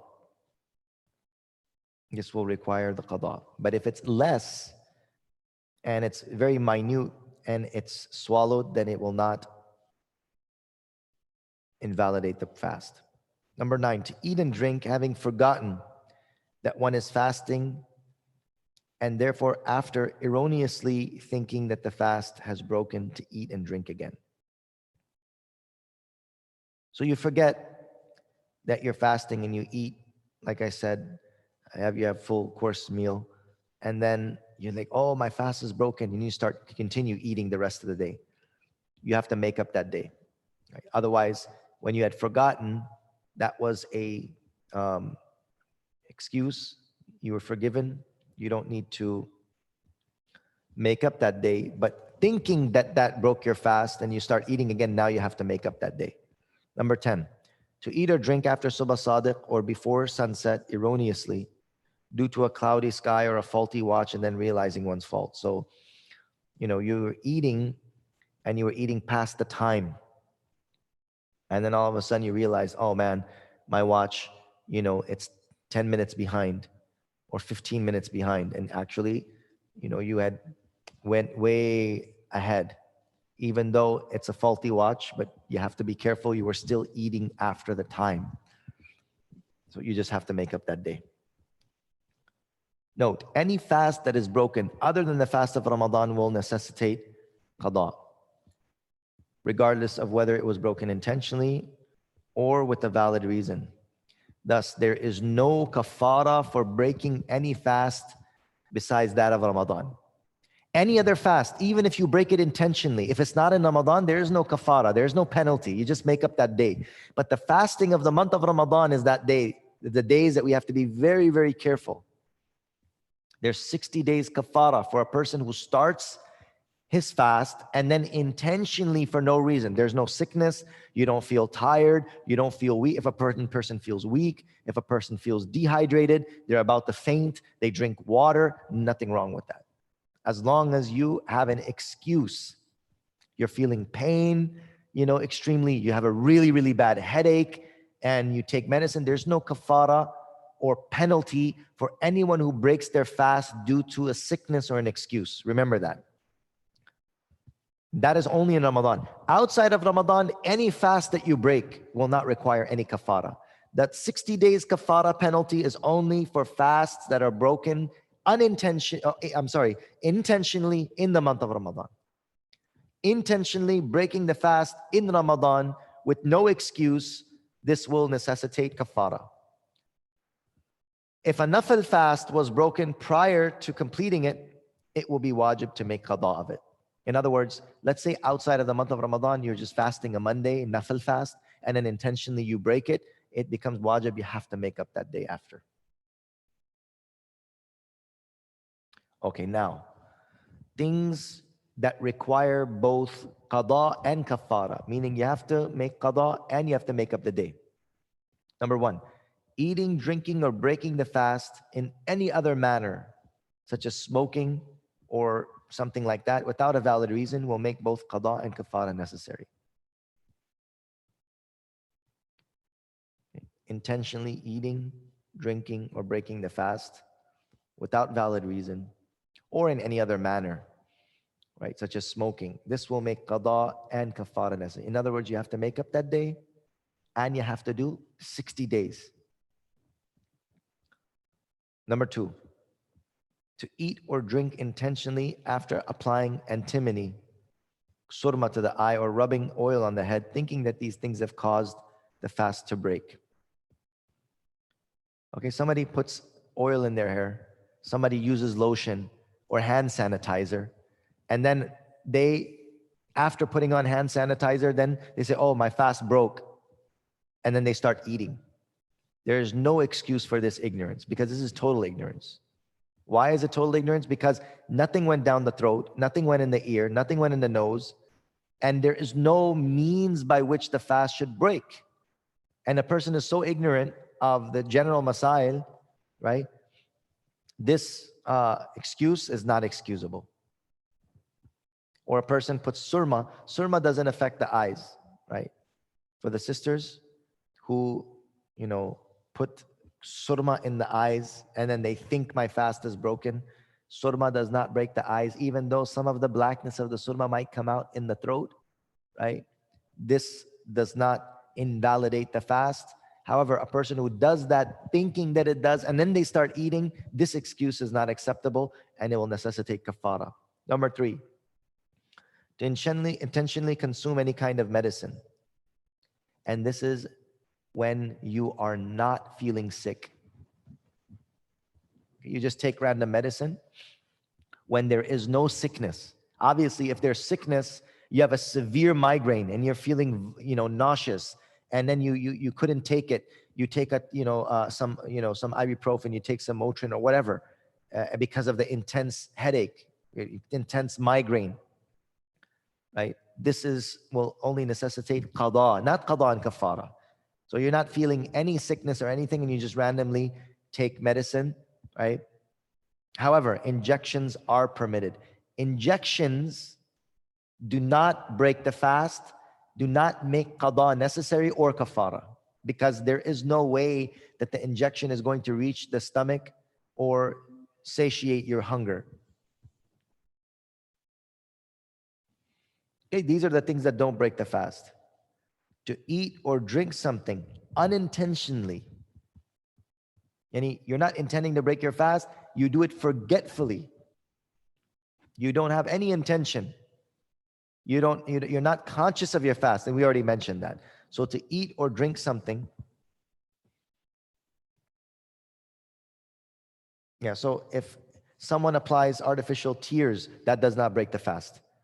Putting that eye drops in the eyes does not break the fast.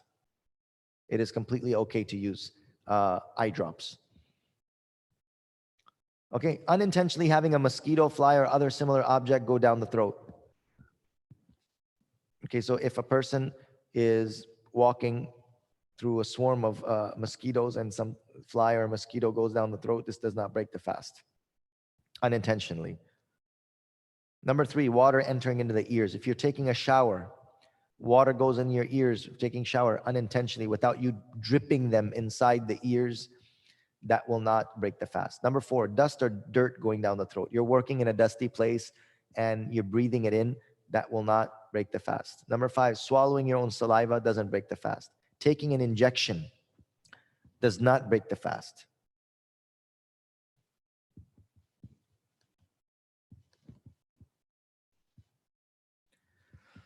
Applying surma, kuhul, antimony to the eyes does not break the fast. Taking a bath to keep cool, or taking a random shower, using shampoo, soap, doesn't break the fast. Number 9, rubbing lotion or oil onto the body or hair, right? Or hand sanitizer doesn't break the fast. Vomiting unintentionally, right? You were eating something bad for suhoor and then, you felt bad around like zuhur time and you vomited, doesn't matter as long as it was unintentional. You can continue your fast. If you feel tired, you feel sick, you are, feeling weak, you can break your fast and you just have to make up the day.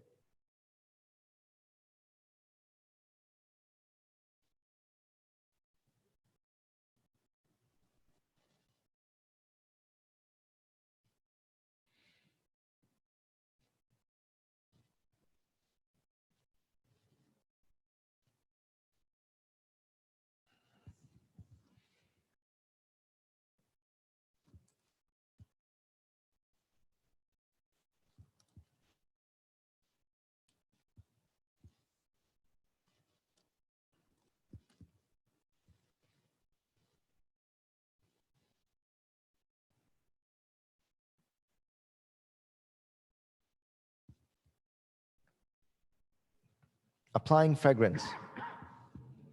If a person puts on perfume or puts on, cologne or perfume or anything like that, it does not break the fast. It is not permitted to inhale the smoke of incense while fasting. So if for somebody's burning incense, or there's like some smoke or um, ispand or something like that, and you intentionally breathe it in, it will break your fast. It is also not permitted to smoke cigarettes or inhale its smoke. It's not permissible anyways to be smoking. It's haram. And if a person does that in the month of Ramadan while fasting, it will break their fast and it will necessitate kafara as well.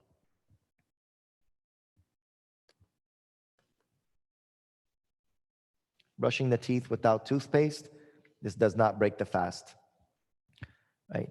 Using miswak, rather it's mustahab. To use miswak in every situation is mustahab, even while you're in a state of fasting. Okay, some people use miswak where they're really nasty, miswak using, where they make miswak and then they suck all the juice from the miswak and then they swallow it. That's nasty. It breaks the fast. Okay, don't do it. Some of our brothers have this really nasty way of using the miswak. Should be used at the time of wudu. You use the miswak and you spit out the thing. Nobody drinks the juice from the miswak bristles. Okay. Number 13.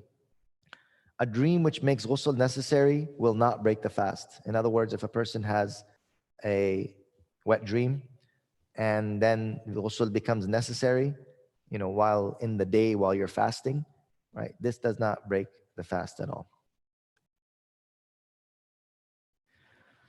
Now, the people who are exempted from fasting in the month of Ramadan. A sick person whose health is likely to be badly affected by fasting. Right? You know that a person has severe diabetes. What is that called? That high level diabetes, type 2? The type 2 diabetes, where a person becomes, um, drastically affected. They'll faint. They'll, they are terminally ill, and they have an ongoing sickness, such as colitis, or such as type 2 diabetes, or they have to take medication throughout the day. They can't go like 12 hours, 13 hours hungry, and they have to take medication. But if their medication is injection, you can fast and take injections, and the injection won't affect your fast. Number 2, a musafir, one who is undertaking a journey of more than 48 miles and does not intend to stay at his destination for longer than 14 days. However, it is better for him to fast in Ramadan than to later make qada if the journey is not tiresome. Okay, so a musafir, musafir means a person who is a traveler, and you take a journey that's a difficult journey, more than 48 miles, and you don't intend to stay at that place.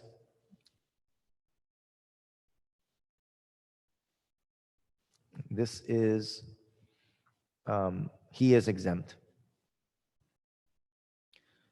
Okay, we can go through the questions.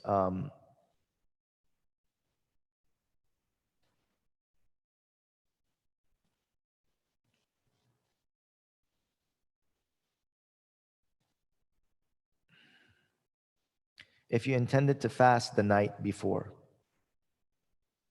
but did not wake up for suhoor, then decide not to fast due to that, is that kafara or just qada?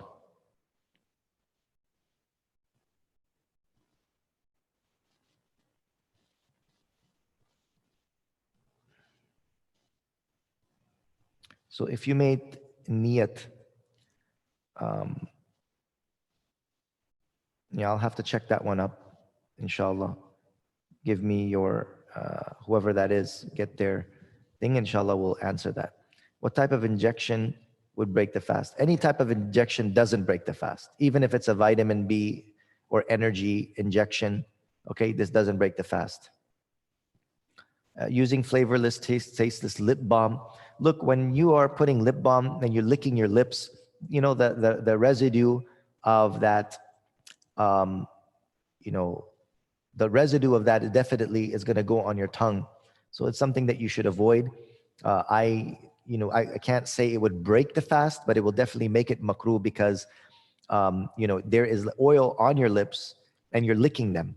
You're going to lick your lips. And when you lick them, the residue of that, the grease of that is going to be swallowed. I can't say it breaks, but it's definitely makruh and it can break. Visiting the dentist while fasting, don't make dentist appointments in the month of Ramadan. That's my suggestion. Okay? And if you have to and it's severe, make intention from the night that you're not going to fast the next day because of an excuse. If you have a very severe, sickness or whatever,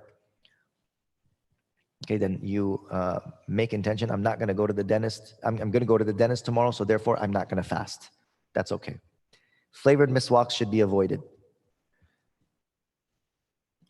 Accidentally inhaling barbecue smoke, no problem. Yeah. Barbecue usually done 30 minutes before iftar. Yeah. So no, that type of breathing that in accidentally, it does not break the fast as long as you're not inhaling intentionally. Nobody does that.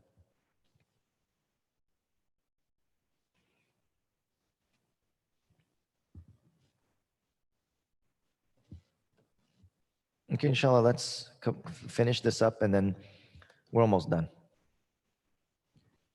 If it is feared that hunger or thirst will lead to death, it is permitted to break one's fast.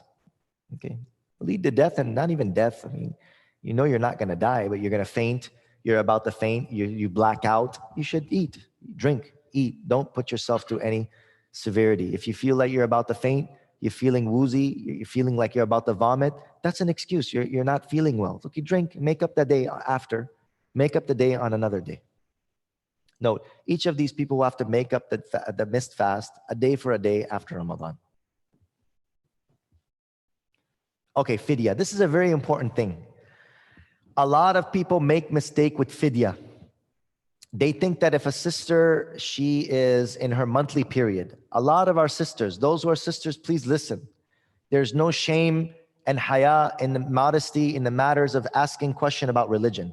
Our sisters, 7 days out of the month, or 10 days out of the month, or 3 days out of the month, depending on the habit, they are missing their prayers and they're missing their fasts, okay, because of the excuse.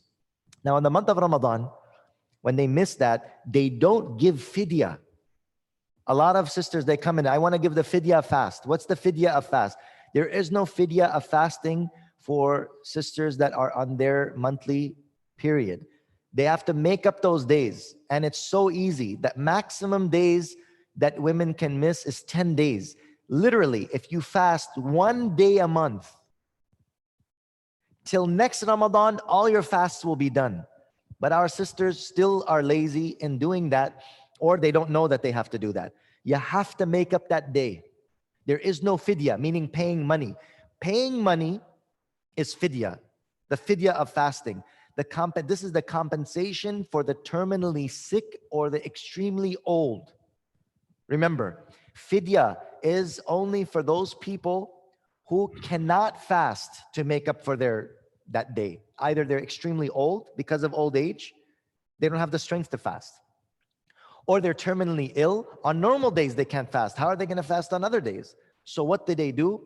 A very old person who does not have the strength to fast, or a terminally ill person who has no hope of recovery from that sickness, must give fidya for each fast that he misses in Ramadan. And that is 3.5 pounds of wheat, or 7 pounds of barley, or the equivalent of the above in cash, which comes out to be like $5-7. It's the equivalent of sadaqatul fitr. So for each fast, giving $5, for example, or $7. I would say, to be on the safe side, right? Just give $7. So 7 times 30, right? What is that? 7 times 30 is 210. $210, right? For the fidya of your fast for each day. Okay?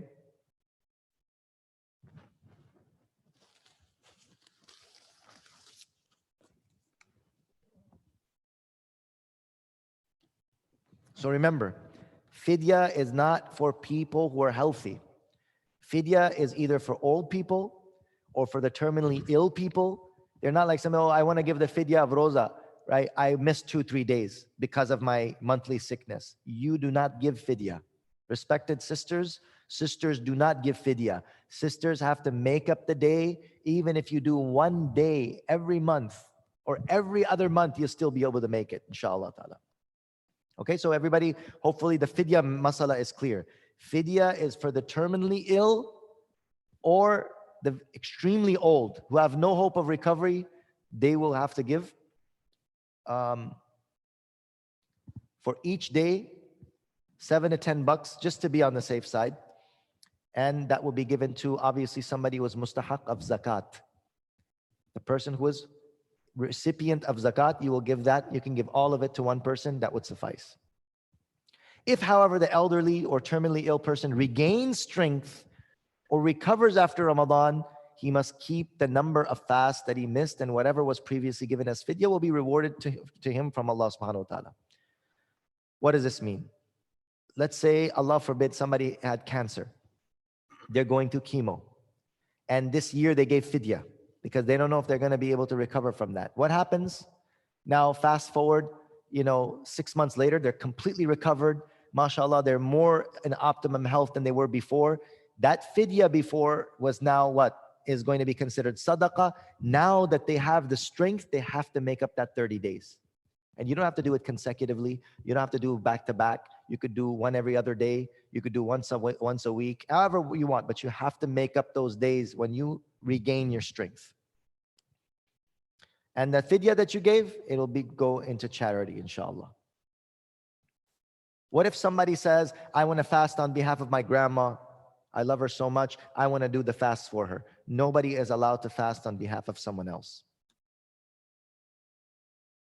Fasting of children, as we mentioned previously, children beneath the age of puberty should be encouraged, but should not be forced to complete the fast if they're unable to bear the hunger.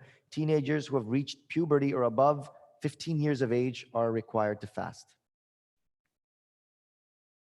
Salat al-Taraweeh is sunnah muakkada for both men and women. The Prophet ﷺ said, Man qama Ramadana imana wa ihtisaba, ghufira lahu ma taqaddama min dhanbih.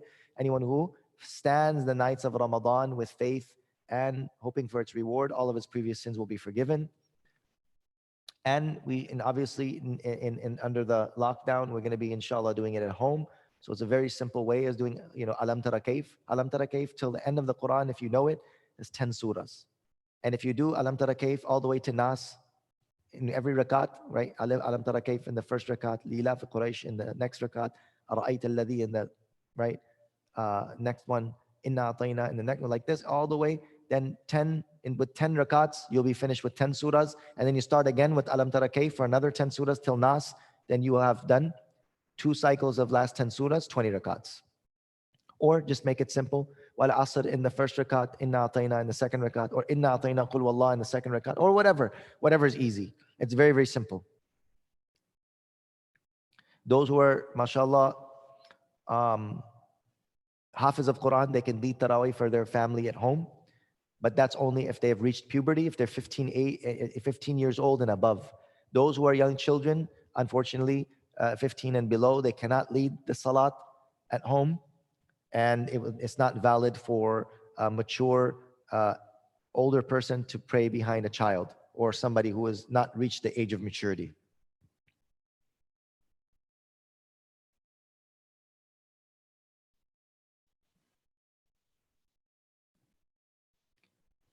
To perform Taraweeh in congregation is sunnah for men. However, if a person performs Taraweeh at home while Taraweeh is being performed at the masjid, he will not be sinful. The prayer will be valid. And in our situation, we have no other choice.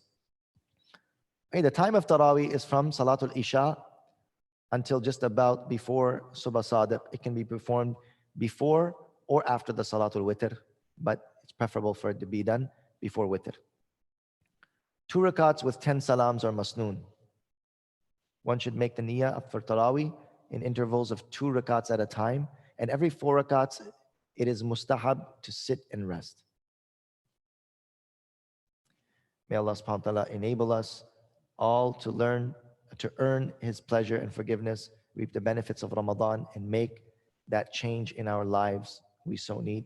وآخر دعوانا أن الحمد لله رب العالمين. Okay, so inshallah we'll take some questions.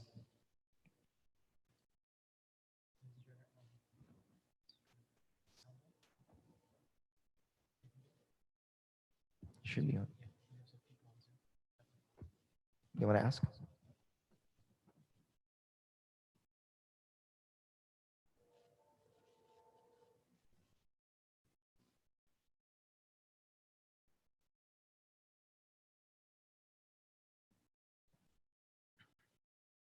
Anybody have any questions?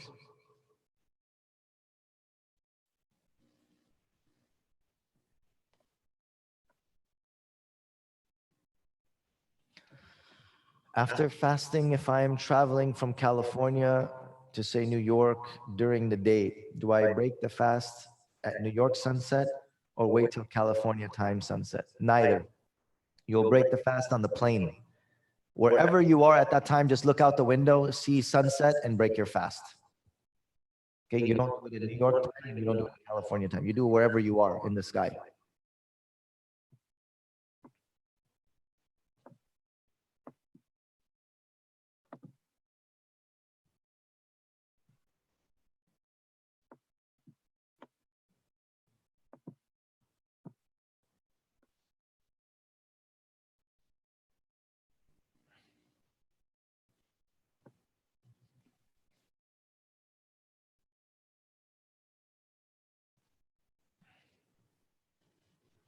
Why couldn't we ask the brothers to control their temper?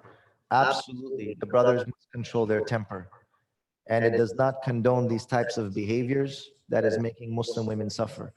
Absolutely unacceptable for men to do that, but in some places where this is the situation, right? Then it's just giving an example of any situation that a person might be in where they're in a, how do you, um, they're in a sensitive, right, situation. So it could be, might cause a problem in the house.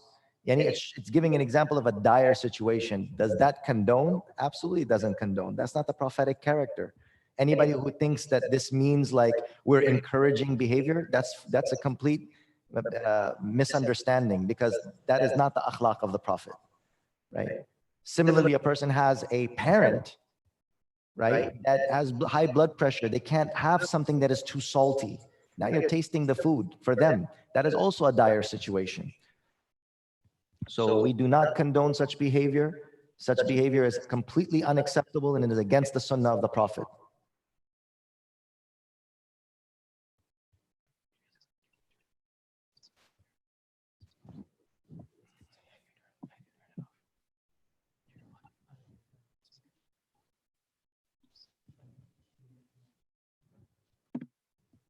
Okay.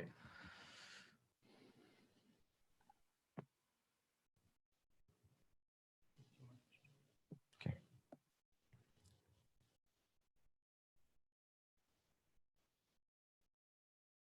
So as far as if the menstrual cycle ends in the day, right? The books of fiqh say that a person, if a sister's menstrual cycle ends in the day, it is recommended for her to continue the fast for the rest of the day. And they say tashabbuh bis-sa'imin, to resemble the fasting people.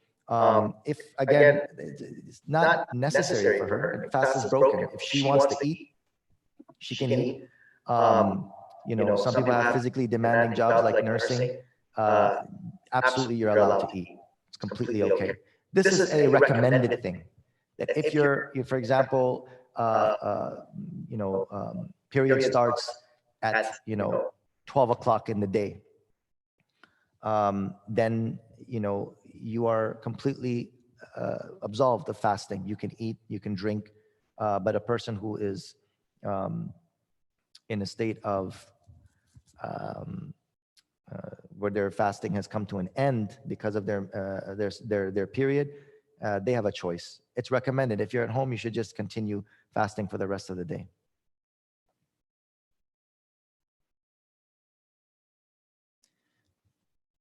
Reading the Quran from the Mus'haf, right, in the month of Ramadan, this is not allowed according to the Hanafi opinion.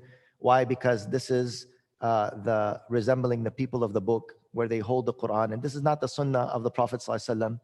And there's no hadith that the Prophet ﷺ or any of the Sahaba themselves actually held the Quran and did Taraweeh. There's some narration, I don't know, I think it's in some books of hadith where the servant of Aisha, they would hold the Mus'haf in the prayer, and that is not strong enough proof for all the other dalils where many of the Sahaba radiallahu anhum, the Prophet ﷺ himself and many other companions, right, they did not stand in Qiyamul Layl and hold the book, right? And our scholars mention that this is tashabbu bi ahlil kitab. It is resembling the Jews and Christians. Anybody who's seen Jewish people, when they pray, they're actually standing up in prayer and holding the book in their hand. And this is resembling them. And as Muslims, this, right, discourages memorization of the Quran and encourages laziness. So we do not allow that, right? Fidya for one missed fast is about $7 for each of the day.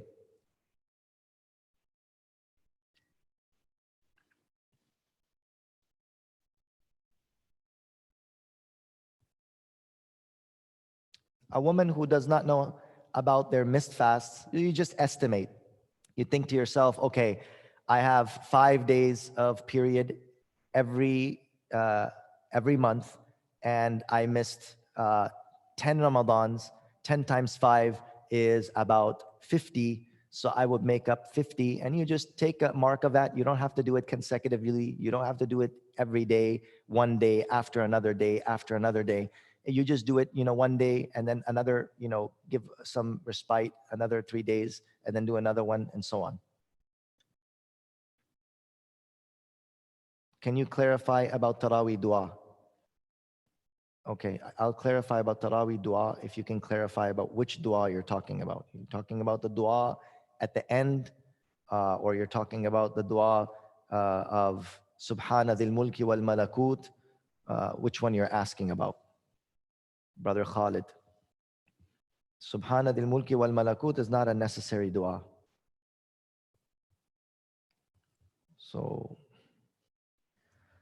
you can use bakhur. Bakhur can be used as an air freshener, but just don't breathe it directly. Right? Just don't breathe it directly.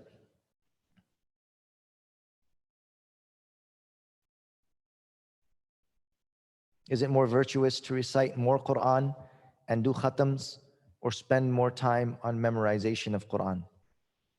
I think in regards to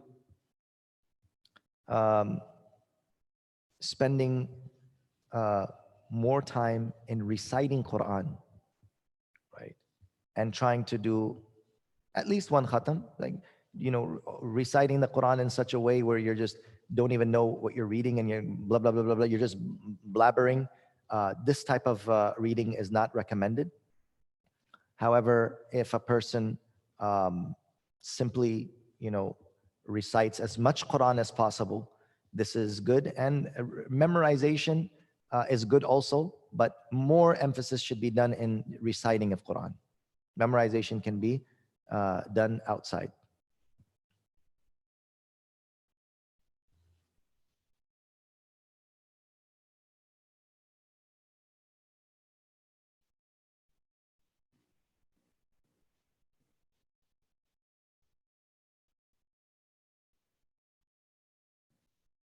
In regards to hundreds of good Muslims do suhoor just before the adhan, it's just confusing that Allah won't accept their fast. I never said anything about Allah not accepting anybody's fast. I said that we should have we should be more careful. This is what I mentioned, right? I didn't mention about Allah Ta'ala rejecting anybody's fast, or that hundreds of good Muslims are not good Muslims because they don't follow our degrees that I suggested. What I'm saying is for us to be on the safe side, okay? Remember that we should always be careful of attributing to somebody something that they did not say. Remember, when you're studying Islam and you're studying fiqh, brothers and sisters, and everyone who's listening, it's technicalities. You don't attribute good or evil to certain things. That just because Shaykh Tameem mentioned that you should stop at 16.7 degrees, he's automatically saying that 50 people who eat all the way up to the adhan. Where does it say that eat all the way up to the adhan? Adhan means that time is entered. And despite the fact that there are 100, good Muslims, maybe 100 good Muslims are misinformed. This is a very careful thing that when you're the azan, which is mentioned in the hadith, that the Sahaba would eat while the adhan is taking place. That was the adhan of tahajjud.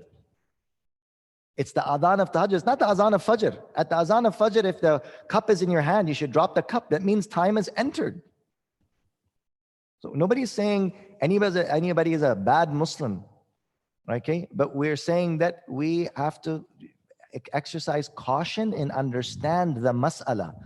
The mas'ala is this, is that when 15 degrees, when you see that the sun is now bright and you're eating after that time, right? That's like saying, brother, I've seen so many Muslims that they're praying after they've farted. They're such good Muslims. Well, you're praying after you farted, you got to go make wudu. You following me?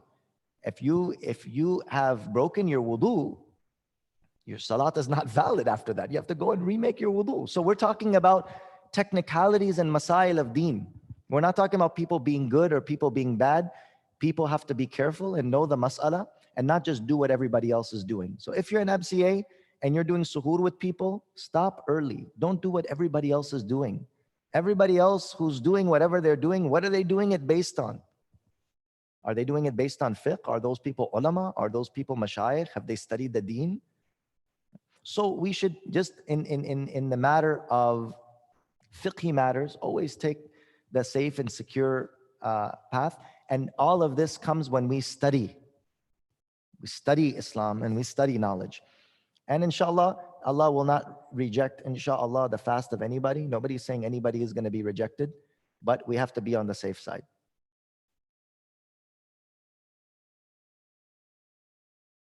I've missed a lot of fasts from previous years. Should I give fidya as well as fast? No. As we mentioned, fidya is only for those people who are terminally ill or they're not capable of fasting. We clearly mentioned fidya is only for old people who are not capable of fasting. You have to make up the days. Women should not recite Quran during their time of period. Women should not recite Quran during their time of period, nor touch the Quran. Right? This is something that is mentioned. La yamassuhu illa al-mutahharun, unless those who are pure, only they are allowed. And it comes in a clear hadith that the menstruating woman should not recite or touch the Quran.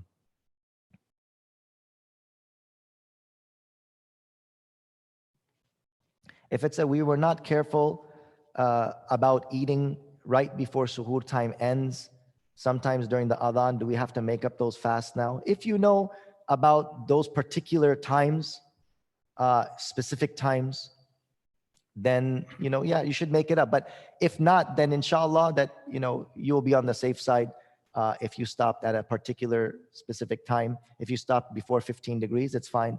But if you know that you went over the time and you're sure about that, then you should make up those days.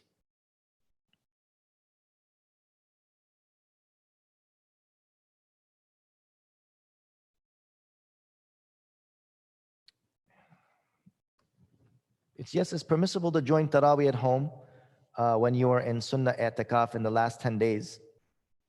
Leaving your designated place of i'tikaf, joining Taraweeh, because this is Nafil i'tikaf.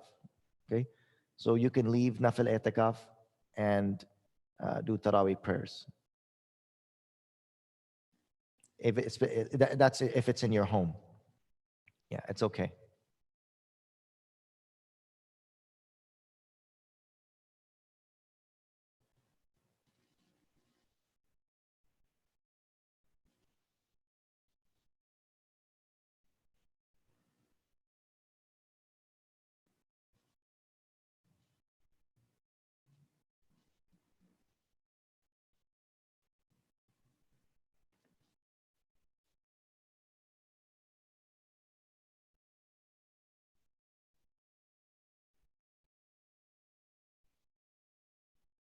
Okay, the dua, yeah.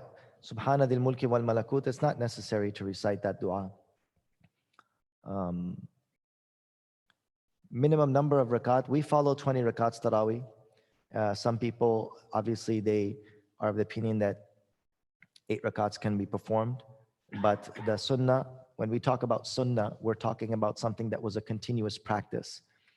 Sayyidina Umar radiallahu anhu and the Khulafai Rashideen, they established 20 rakats tarawih, and this became a sunnah for 1400 years in many of the masajid throughout the world. Even today in Haramain al-Sharifain, 20 rakats is read. So that is the special Salatul Taraweeh. And when we talk about 8 rakats, the 8 rakats, what is meant to be is tahajjud. So we shouldn't get mixed up with tahajjud and taraweeh. Taraweeh, which is the qiyamul layl of Ramadan, is 20 rakats. 8 rakats is for tahajjud.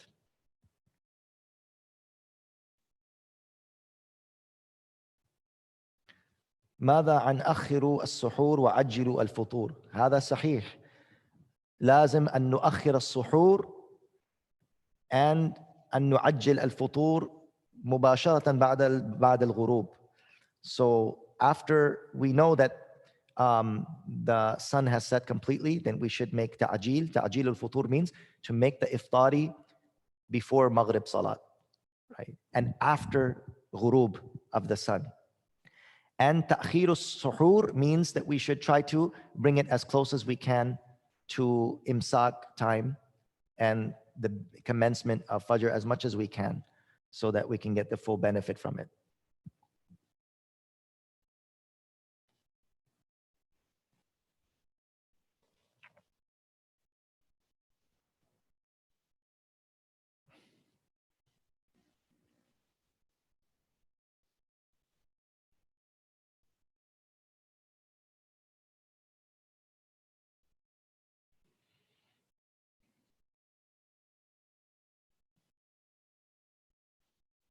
Please forgive for the misunderstanding, Brother Irfan. No, of course not. I totally understand what you're saying, and I agree with you 100%. Inshallah, that whether people follow 15 or 18, we just should hope and make an effort. This is what we don't look down upon Muslims. We don't say who's wrong, who's misguided, guided, saying that people are wrong. And we follow whatever we can, encourage people to do what's best. And inshallah, Allah Ta'ala will not reject anybody's fast, inshallah. Jazakallah khair, Brother Irfan. Can men do i'tikaf at home? You're already doing i'tikaf, bhai. How much more i'tikaf you want to do? we're already not able to come to the masjid. So look, i'tikaf of men is supposed to be in the masjid. I'tikaf of men is in the masjid. However, in the home, allocating a specific room and sitting there in i'tikaf, inshallah, making that intention. But remember, this will be a nafil i'tikaf. And you can sit in your area and then come out of that area and then go back in your area, and there's no sin in that. Nafil i'tikaf is very flexible. You can do it if you want. And there's no need. It will not be a sunnah i'tikaf, obviously. A sunnah i'tikaf, one of the requirements and conditions of sunnah i'tikaf is that it has to be a masjid. If it's not a masjid, then i'tikaf will not be valid. Nafil i'tikaf you can do. And when you do nafil i'tikaf, you can come in and out of that nafil i'tikaf without any difficulty or any sin. You could go in and you could come out.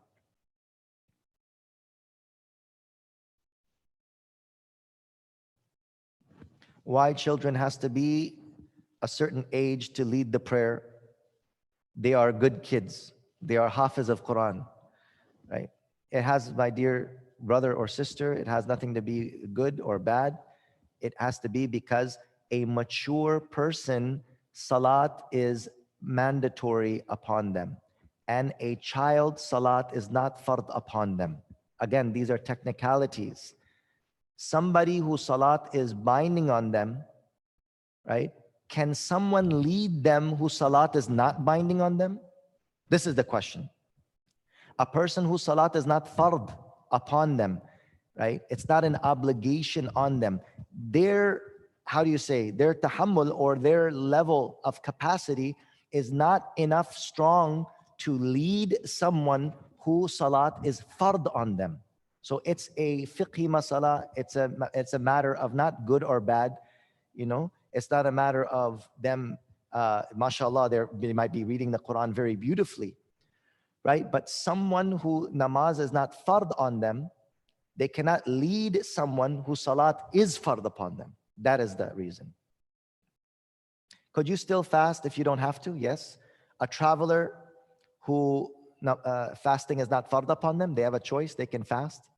A person who has a little bit of a cold, right, or they're just a little bit sick, they have the concession, you can break your fast. But if you want to continue your fast, you can also continue your fast.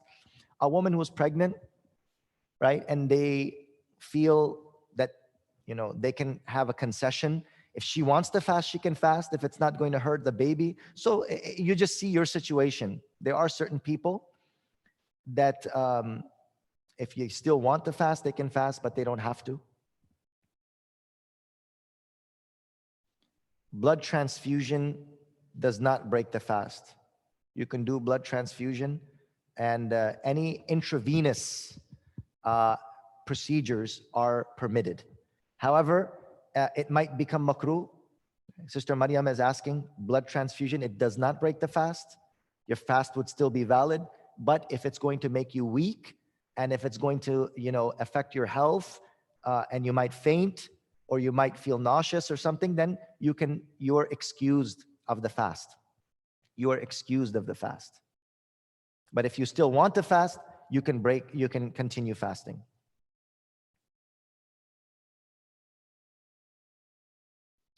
In the Quran, it mentioned that stop eating when the white line on the horizon is visible, which is approximately after Fajr Salat. This is wrong. Actually, there's a hadith that says that the white line is talking about the dawn. It's not talking about, right? It's talking about the dawn, Subha Sadiq. It's not talking about the whiteness of Fajr Salat. It's talking about the whiteness of dawn. And there was actually a Sahabi, a very interesting story. He read the ayat of the Quran and he thought that it means that the whiteness, yani the brightness. So he kept the string, the whiteness. حتى يتبين لكم الخيط الأبيض من الخيط الأسود من الفجر. You'll be able to differentiate between the white string from the black string of Fajr. So under his pillow, he kept a white string and a black string. And he was eating and drinking, and he was looking at the white and black string as long as he can be able to differentiate between the two. And then he looked, he said, it was still so bright outside.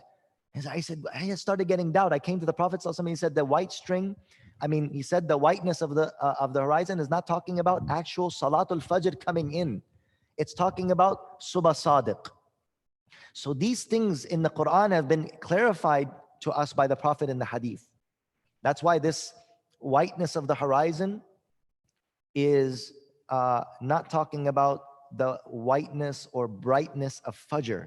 It's talking about dawn. So this is very clear for us to be able to understand. Jazakallah khair, Brother Irfan. May Allah bless you. Brother Farhad says, can a woman during Sunnah itikaf, not Nafil itikaf, at home and join Fard Salat in Taraweeh? Yes, you can do that. Would you recommend attending the many online courses and webinars during Ramadan, focusing more on seclusion and our own ibadah, recitation of Quran? I think there's a possibility of doing both. I think, if you set a schedule, those of you that didn't hear my bayan on, how to make the best of Ramadan, that is available. In that, I mentioned that, how much ibadah you're going to do, how much zikr you're going to make. You're going to get tired. Maybe sometimes you want to listen to a lecture, you want to be part of a class. I think it's possible to do both. If we schedule our time, there's 24 hours in a day, probably you're going to be sleeping 6-7 hours in a day. The other rest of the time, you can't be making dhikr and making tilawat and, making dua. How much, you're probably going to read Quran, 2 hours a day? Okay, so that's 9 hours. Okay, you make dua 1 hour a day. Okay, that's 10 hours. Right? You have another 14 hours. So it's possible. We can do all of these things, inshallah. Majan is asking, I just logged into this. Is this the question and answer Yes, this is the question and answer session now. So if you have any questions, and um, we can, inshallah, follow along in the recording. We'll send the recording out on Noor Institute. People can listen, inshallah, to the recording of this. If you have any more questions, inshallah, we can end it. If anybody has any questions after this, they can send it in, and we can answer them when we get the time.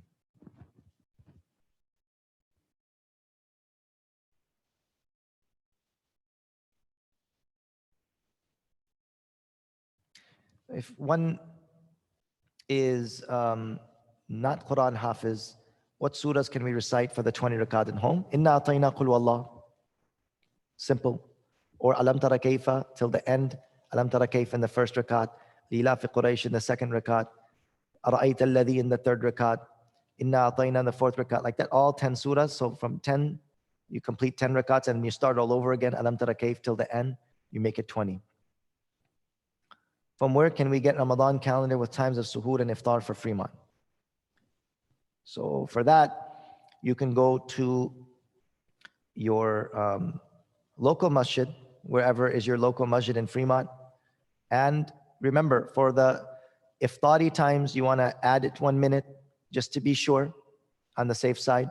And for suhoor, you want to be sure just stop about 5 minutes before on the timetables. Inshallah, if you stop 5 minutes before, that's being on the safe side, inshallah.